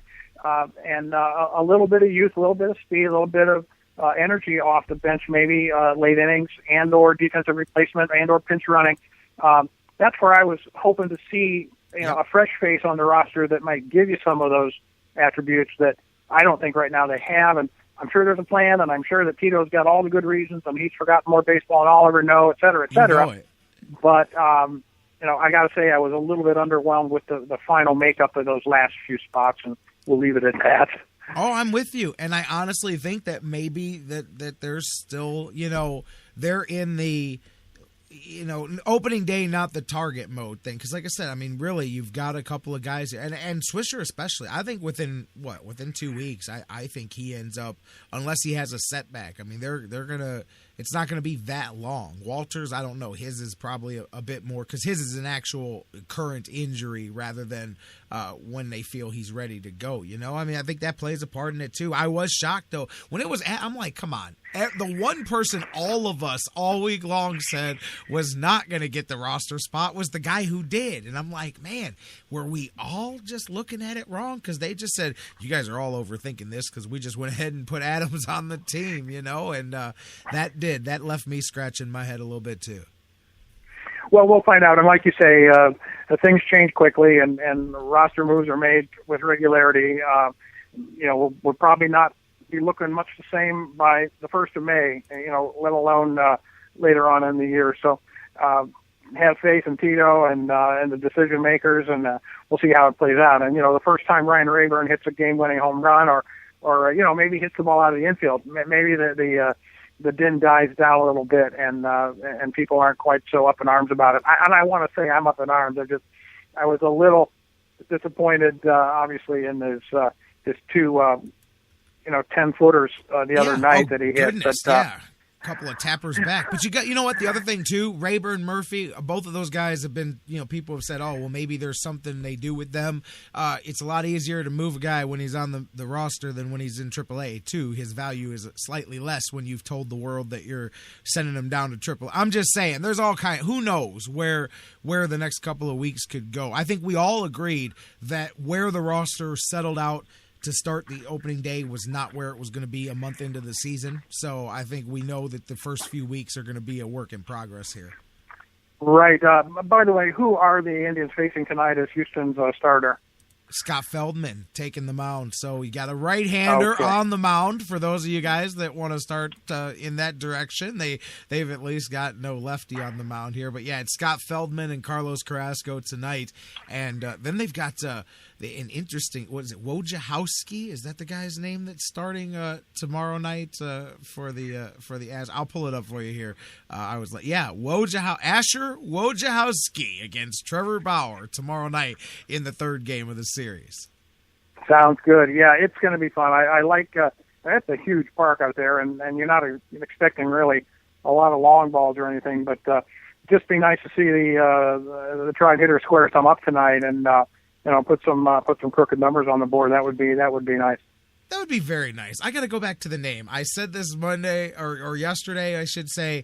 Man, the Astros now, I got to give them credit. They have got two great names in their pitching staff. Dallas Keuchel, I was saying it yesterday. I said, man, that's just a baseball player's name. Like, that's a good baseball player's name. But Asher Wojciechowski, there's a mouthful for you. That's right up there with Zipchinski, man. Whoever has to stitch that one on the back of the jerseys every day and write that one into the lineup card every day. Clearly, he's getting written in as Wojo every day in the lineup card because there's no way that name's getting written out by the manager every night. But that's exactly. Well, that's cool names. That's nothing, Jerry, compared to the Indians farmhand that I'm sure you've seen him. He was a draft pick a couple of years ago, and I think he's going to play at Lynchburg this year. His name is Siknar Lupstock. Yeah, I don't even know how to say it. Go for it, man. Siknar Lupstock. That's got to be a classic. I don't know what you nickname a guy like that, but the Narf or something. I don't know.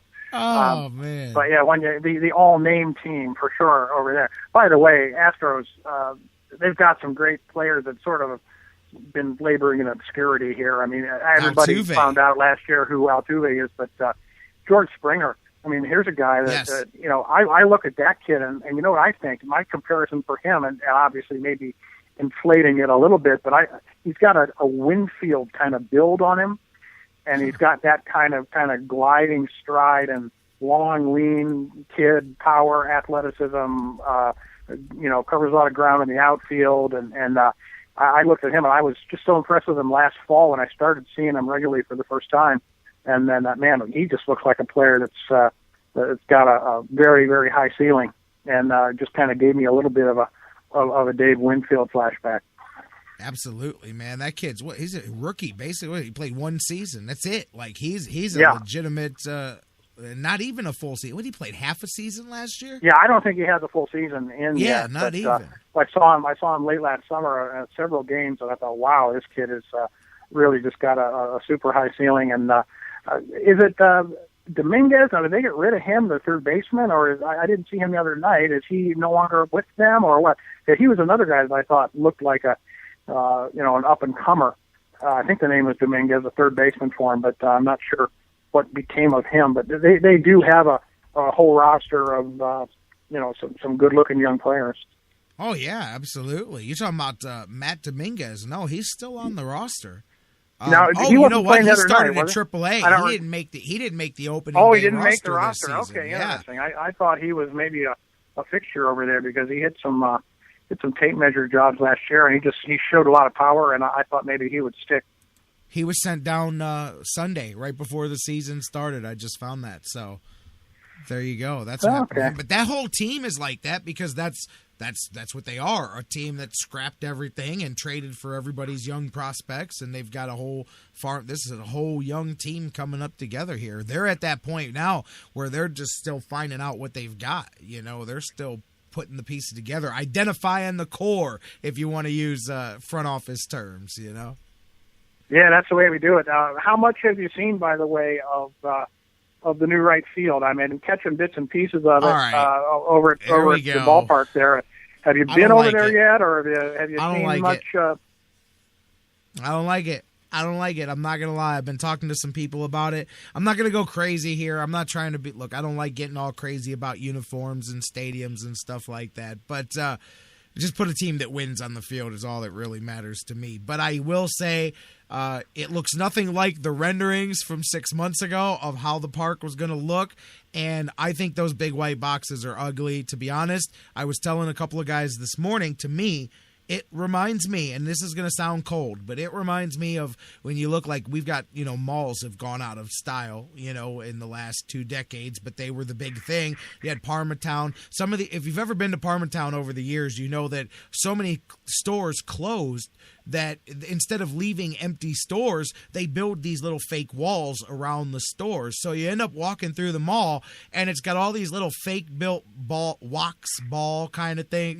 They're box walls, and it just looks like why they're there, to cover up the stores that are.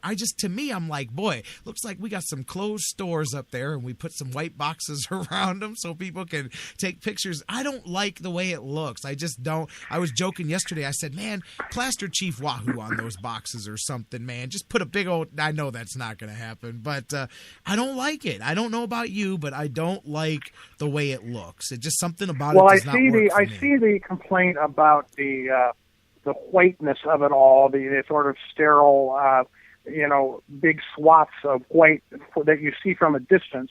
I also, when I see how many of these little boxes they have up there, I think they may be overestimating the number of people and fans that are going to want to stand up to watch a baseball game. I agree. I just think, they created these spaces, and maybe they had nothing else to do with them. I don't know, but the idea that you're going to have at that upper level, and sure, I'm sure the view might be, positive, might be a good view of the field of the game, but I don't know about you. I don't want to stand up for a ball game. I don't want to stand up for an inning, let alone for 9. And I hope they maybe just haven't overestimated the numbers and the duration of the time that people are going to want to stand up to watch a baseball game. Bar or no bar, drinks or no drinks, whatever. So I like kind of the look of the sort of lounge area downstairs, where they've got the fireplace and they've got the tables and the bar area. And I saw it just this morning for the first time. The self-serve, I guess you walk up, swipe your card, and pull your own beer out of the tap. I mean, some self-serve beer operations. I'm assuming they take cash as well as plastic. But that's kind of a unique thing, and who knows, maybe a recipe for trouble, but we'll find out. But some unique ideas. They're trying some new things, and you can't fault them for standing pat. They certainly didn't do that. They're making moves and trying new things, and we'll see how they fly. Awful big dollar investment if for whatever reason it doesn't get the response they want. But like I said the other day, $13 for a ticket and the beer got to sound pretty good, especially when you're talking about what would be a $6 or $7 or $8 beer. Well, to be honest with you, I could be wrong about this, but I actually see that that whole thing with the bar there and the $13 ticket and the first drink. I see a lot of 5 and fly, 4 and fly type situations. I see a lot of people downtown, instead of saying, hey, I'm going to go watch the game, stopping in, having a drink or two with some friends. It's like stopping at any other bar because it's not really cost prohibitive to get in there, because for $13 you get, it's like paying a $5 cover charge and getting your first beer. You know what I mean? And you hang with your friends for a couple of innings, and then you hit the bricks, and you're not really there to watch. It's like a sports bar that has the ambiance of being in the ballpark. So I could see that actually being a busy place that doesn't necessarily care about the game. As far as the white boxes, I was joking about Chief Wahoo, although I'd be all for it, but they will never do that. But why not? Did you guys remember when LeBron left, they tore down the banner, and then they got George from GV Artwork to paint that really cool Cleveland montage that was hanging up there for years until they took it down this past spring and put the new LeBron banner up on the building. Something like that. Why not get a great local artist to either that or remember, I don't know if you guys remember, down on Broadview Road, there's that sign company that used to have the giant sign that got real famous around Cleveland because they would draw the cartoons, and the guy would draw whether it was Art Modell, whether it was Mayor White or Governor Voinovich, and draw these little cartoons, and it was actually a big anyways. Buddy Simon. Simon, that's him. Yes, exactly. Buddy Simon signs is what it was. There's some great things like that. Why not get a guy, one of those type of guys, a GV guy, one of those guys, and have them paint some really cool tribe past memories and players, not pictures of them, not fat heads stuck on it, but some cool caricatures, some big heads. Everybody loves bobbleheads, so paint big head bobblehead Omars and Bells and Baergas all over the place, and Bob Fellers, and make them artsy and make them part of the montage and the visage and the history of the team. Those, then all of a sudden people are like, hey, these are cool, and hey, those are even cooler to take pictures in front of if you're looking for your selfie spots and all of that stuff, rather than a big white wall. Yeah, you're right, and of course they have the option over the next year or years to do just that. Yeah, change the look of it, put some color in there, and make it blend in a little bit better. Maybe people are get tired of being blinded by the white, as I say, and they can always do something with that. But yeah, I think you're right too about the fans that may just come down and make a Tribe game into a happy hour venue, and that would go well with the moved up start time that they're going to be experimenting with a little bit. And what you may get, and I guess anytime you're going to have you're asking for a bigger attendance or you're filling the ballpark, you're not necessarily going to be filling it with hardcore baseball fans like you and me are going to be sitting there and might even have a scorecard in their hand. You're going to be having a certain element, a certain percentage of the people that are there for the social environment and for the the grins of it all, as opposed to necessarily hanging on every pitch like some of us do. So you take that as a given, and maybe they will be 4 and 5 and fly. They still count as a butt in a chair and the attendance records, and if they don't want to hang around, that's fine too. But you may well have some of that, and that may be exactly the cohort of people that the club is trying to attract, and we'll see how successful they are. I'll tell you, man. You just brought that Terry Pluto article he wrote the other day in the Plain Dealer. You made me think of that when you talked about the scorecard, because I joke. I mean, and I'm not gonna lie, I haven't even bothered. My son has no interest in learning how to score a baseball game. If he wants the score, he pulls up the box score on his phone. And you know what?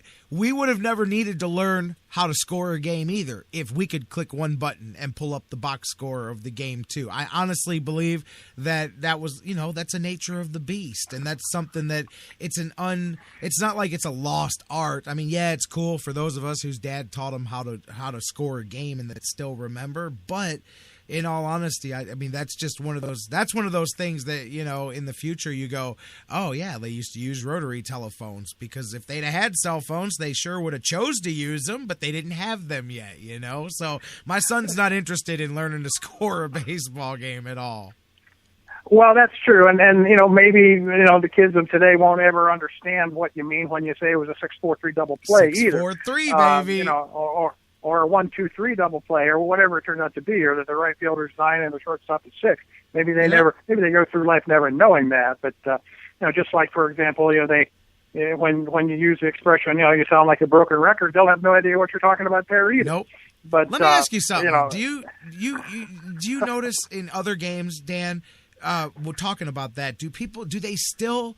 Because I don't pay attention to every word that the announcers say. Like when there's a put out in the out, do they still say, you could write that one down, put out 9 in your scorebook? Or do they even do the announcers even bother using those expressions? Except for, obviously, you still use the old 6-4-3 and the simpler ones. But I don't think you even hear it as much in the announcers' vernacular anymore. I think the only time that I notice it, and you're right, they do it in double plays, to say it was 6-4-3 or 4-6-3 or whatever, the occasional 1, 2, 3. But the other time when you hear it is on an error. They'll say E6. That's E6. Or E4. Because that's what they're seeing on the scoreboard flashed at them, and so they're kind of just repeating that. That's about the only time when you hear the number designations of the positions on the field used in a broadcast. And again, they're assuming, maybe wrongly, that the listening audience understands what they mean when they say E5.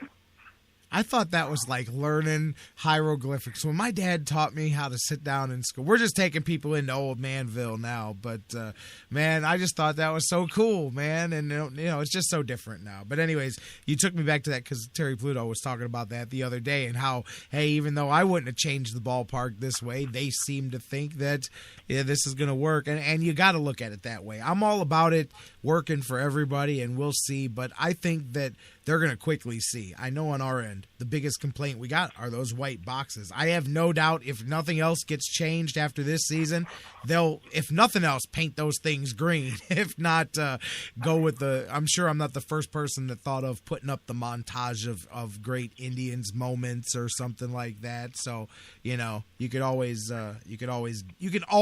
add stuff to those. They don't have to stay white.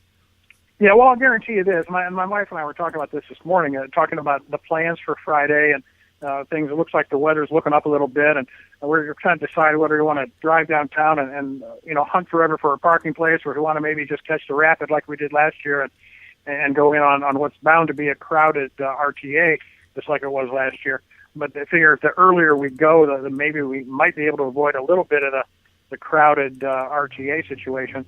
But I have every intention of going out immediately out to right field when I get it, even though my seats are on the opposite side of the park, to check it out and to go upstairs and to maybe look at these viewing boxes that they have up there and check out the bar and check out the lounges and every intention of checking it out. I'm assuming, I guess it would fair to say that you don't have to be one of those $13 ticket buyers to have access to those facilities out there. Anybody that's got a ticket in the park, I'm sure will be able to go out and use those facilities. So that'll be the first thing I do. I'm very interested to see it. I'm going to make sure I'm there probably an hour or two before the first pitch and have every chance to check out all the new facilities and see what I think. So we're definitely going to allow ourselves time to do a thorough walkthrough of all the new stuff out there.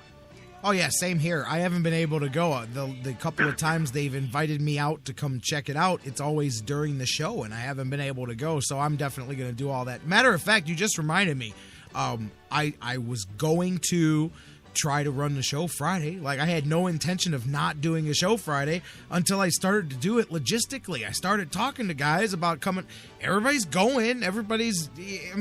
It really is just not a whole. It just doesn't really make a lot of sense to run the show because not only are all the people involved with the show trying to get down to the ballpark, but all the people listening are doing the same thing. So I've decided I'm just going to wrap up the week tomorrow. There won't be a live show on Friday because I'm going to be down there. That sounds good. Are you going to have a credential for the game, or are you going to? Oh yeah. I've got a credential for the game, so I'll be down there. Okay, great. It out. I will find you when I'm down there. Absolutely, Dan. But I just thought about it, and I'm like, you know what?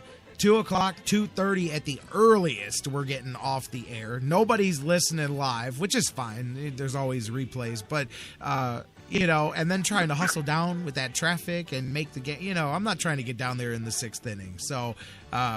You guys will just have to deal with a 3-day weekend because I'm not going to do it. There's no way. After the second person texted me back and goes, "You're going to run a show Friday?" I mean, I could try to do it. And I'm like, you know what? Why am I running it? So we're going to enjoy it. It's a holiday, baby. It's home opener, man. It's the guaranteed sellout. It's a holiday. Yeah, that's true. I know you normally have JK on the show on Friday, and I imagine he's probably going to the ball game too, huh? Right, and he'll be traveling up as well, so there's just no reason even fighting the funk, as they say. We'll let it go and come back on Monday, man. Everybody deserves it anyway. It's the holiday, man. I'm feeling it. I love it. I cannot wait. We get to enjoy these next two, but I cannot wait for Friday. Can't wait to start the season, and hey, Detroit starting the season without Justin Masterson. We already knew that was coming, by the way, but officially on the disabled list for the first time in his career. So for at least the first couple of passes of the rotation, he'll be out of there for the Tigers. Yeah, that sounds good. And we talked about not only did they lose Scherzer's 18 wins and Porcello's 15 wins, but now starting the season without Verlander's 15 wins, and that's got to put some serious stress on them. Hopefully, they're. I saw they won their opener, and I don't think they had the day off yesterday too, I believe. Yeah. But so they're back in action tonight too, and I noticed a lot of these teams. We're the only team really that started play outside the division. You've got the Twins and Royals, I guess it is, and no, Detroit's playing the Twins. Oh, I'm sorry, Detroit. Yeah, the other way around. Yeah, but the Matter Twins of fact, and White Detroit, Sox, Tigers, and Royals are all playing.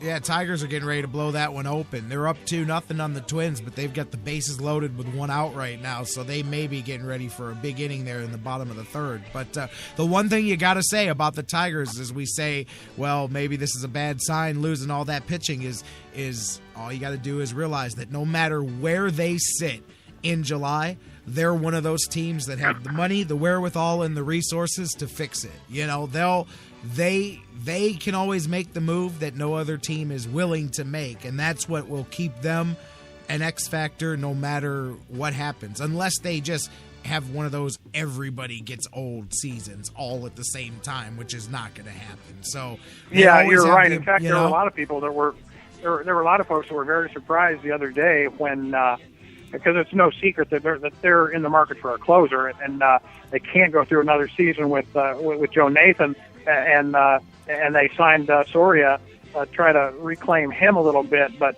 when Kimbrough got traded the other day to the Padres, there were people that were immediately predicting that the Tigers would move quickly and straight on to try to acquire maybe an Arnoldus Chapman or someone like that.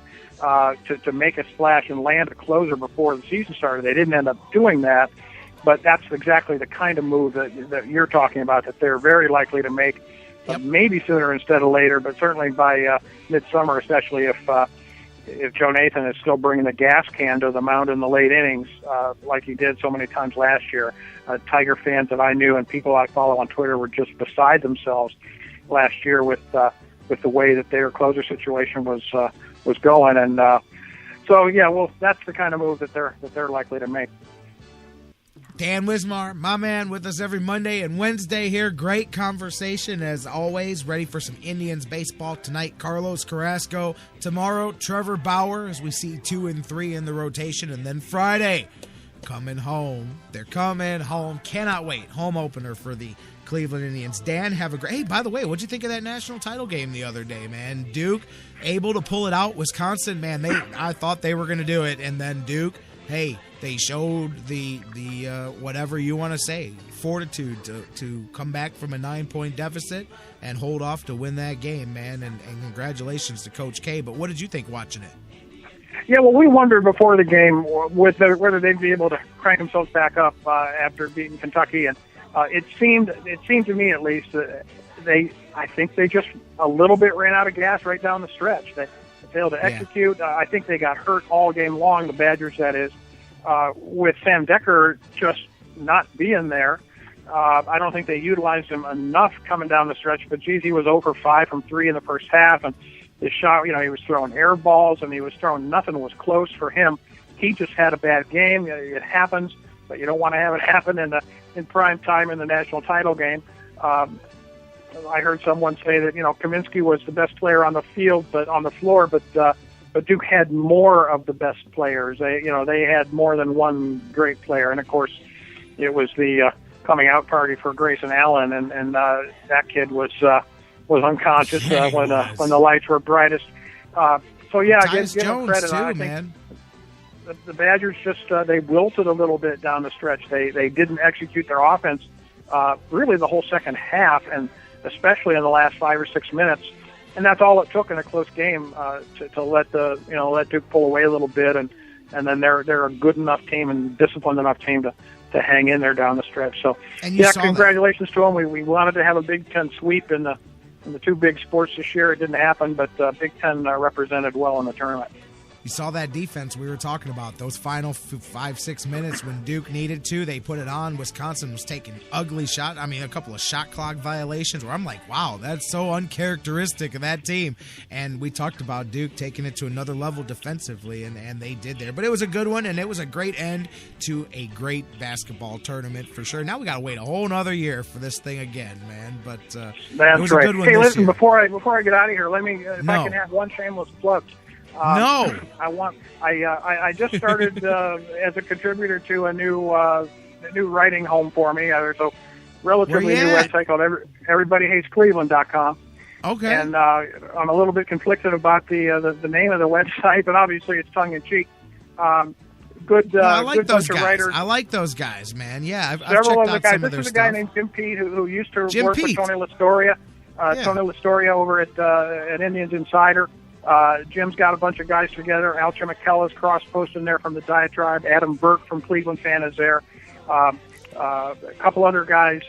Brian McPeak, one of the founders of Cleveland Fan, is a contributor there now. And your boy, J.K., Jonathan Knight, just announced yesterday as a new contributor also to Everybody Hates Cleveland. My first article at EHC went up yesterday, a Buckeyes piece. So I just wanted to let people know, if they're listening, that, I kind of, the Cleveland Fan has been sort of defunct here the last year, and found a new writing home, and I'm gonna be contributing over at EverybodyHatesCleveland.com, and a bunch of guys that are friends of the show, from Al to JK and some others are also on the contributor list over there. So check it out if you get a chance. All right, well, check this out, Dan. Here's what I need you to do then, because the Cleveland Fan did not have this function at the time, so maybe now you can do this. Go and find out if you can email me the RSS feed for your articles through Everybody Hates Cleveland, because I will set them up like I do everybody else's, so that they just automatically, when you post articles, they'll come through our Facebook and Twitter and all of that stuff as well. So go check and find out. Just tell them that I need your RSS feed. If they don't have it, they don't have it. But if they do, that'd be great. Oh yeah, no, I'm sure we'll be able to do that. I'm sure we'll be able to do that. I will check with Jim right away and make sure that you got that, because that would be great to have that stuff linked for you over on Facebook, etc. I mean, I do it. I want that so that people listen to us here, but then this way they can also see the stuff that you guys are writing as well. We try to get this thing, so make sure, we'll try to get that worked out, and that's awesome, great stuff. So check it out at EverybodyHatesCleveland.com. I don't hate Cleveland, by the way, but I don't either. And like I said, it's obviously a tongue-in-cheek title, but yes. you don't want people taking it the wrong way. Of course, this is a bunch of crazy Cleveland sports fans, writers, Browns, Indians, Cavs, and Buckeyes, much as the Cleveland Fan was back in the day. And so we'll see how that goes. But they're assembling a good team of guys, and they asked me to join them. And I like I said, I threw up my first article the other day, a Buckeyes piece there. So that's going to be something we can look at down the road. If they're putting you to work, they're smart people. Dan Wismar from the Cleveland Fan, my buddy. He's here every Monday and Wednesday, and from Everybody Hates Cleveland. See, you know what? So it's going to take me weeks to stop saying that and start switching over. Well, that's okay. You don't need to worry about it. I'm still proud to be associated with Cleveland Fan, even though there's not new content posted there anymore. But some of the same guys that you can find them over at EHC now, and that's where guys like Al and Brian and Adam and JK will be writing from now on. All right, Dan, enjoy some Tribe baseball. We got about 5 straight days of it before you and I talk again. We'll get back on Monday. Sounds good, Jerry. Talk to you soon. You got it. Dan Wismar, my man. He's here on Mondays and Wednesdays. We're here 5 days a week, Monday through Friday. Well, we won't be here this Friday, as we just established that. All right, sit tight. Final segment of the show coming up. We got some Cavs preview. We got Cavs and Bucks getting at it tonight. Tribe Game 2. We're wrapping it up and more. Final segment of The Fix coming up next. Each game is a brand new beginning. It's the hits, the homers, the double plays. It's how you feel when we win. So catch Indian fever, be a believer with the Cleveland Indians. The Sports Fix, your choice for intelligent talk. That was wonderful. Bravo! I loved that. Oh, it was great. Intelligent talk. Well, it was pretty good. Well, it wasn't bad. Well, there were parts of it that weren't very good, It could have been a lot better. I didn't really like it. These guys must be on the wrong station. It was pretty terrible. It was bad. It was awful. It was terrible. Get them away! The Sports Fix. Hey guys, before we go to the break, I want to talk to you a little bit again about our good friends at Harry Buffalo North Olmsted, the UFC, the Ultimate Fighting Championships, some of the hottest fights in the world today. Each and every one of their huge events, Harry Buffalo is one of the few places in Northeast Ohio you can go there and watch each and every UFC fight at the Harry Buffalo. And let me tell you, I've been there. The people are out the door. They are to the rafters. It is one of the craziest environments for some UFC fights. Wing Mondays, they've got great deals on wings and drinks, and every day of the week there's a different special, a different deal. And don't forget the Bison Burger, the unbelievable. It is the combination of a fantastic burger and eating healthy combined into one unbelievable sandwich. You have got to get a Bison Burger while you're there. So whatever you're looking for, whatever day of the week, Monday through Friday, Saturday, Sundays, there's something for you at the Harry Buffalo North Olmsted, just outside Great Northern Mall. Check them out today. Harry Buffalo, join the herd. It's the Sports Fix. We'll be right back. Fantasy sports lovers, you put so much time, hard work, and effort into playing week to week that it quickly stops being a fantasy and starts getting real. And when the smoke clears, you want to show off those victories with a real prize. I mean, a really real prize. Nobody does that like Fantasy Jocks. The crew over at Fantasy Jocks have beautiful, high-quality, and heavy-duty championship belts, rings, trophies, and so much more for all your fantasy sports needs. There's literally only one place to go. FantasyJocks.com. The Sports Fix is now available every day on the world's largest internet radio service, iHeartRadio. Download the free iHeartRadio app, subscribe to the show, and get your fix. Hey, everybody. Listen up. Listen up, guys. Hey, guys, listen up.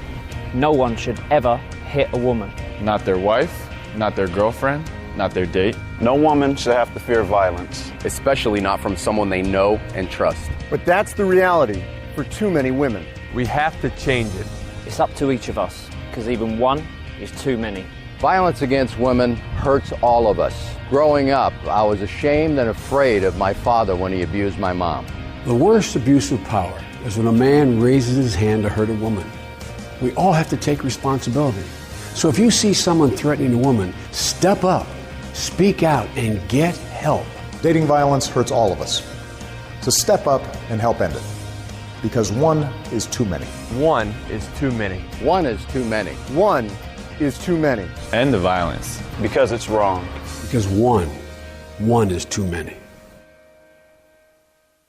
Hey, you guys are rocking with Reggie Germany, former wide receiver of the Buffalo Bills and Ohio State Buckeye. You're rocking with the Sports Fix.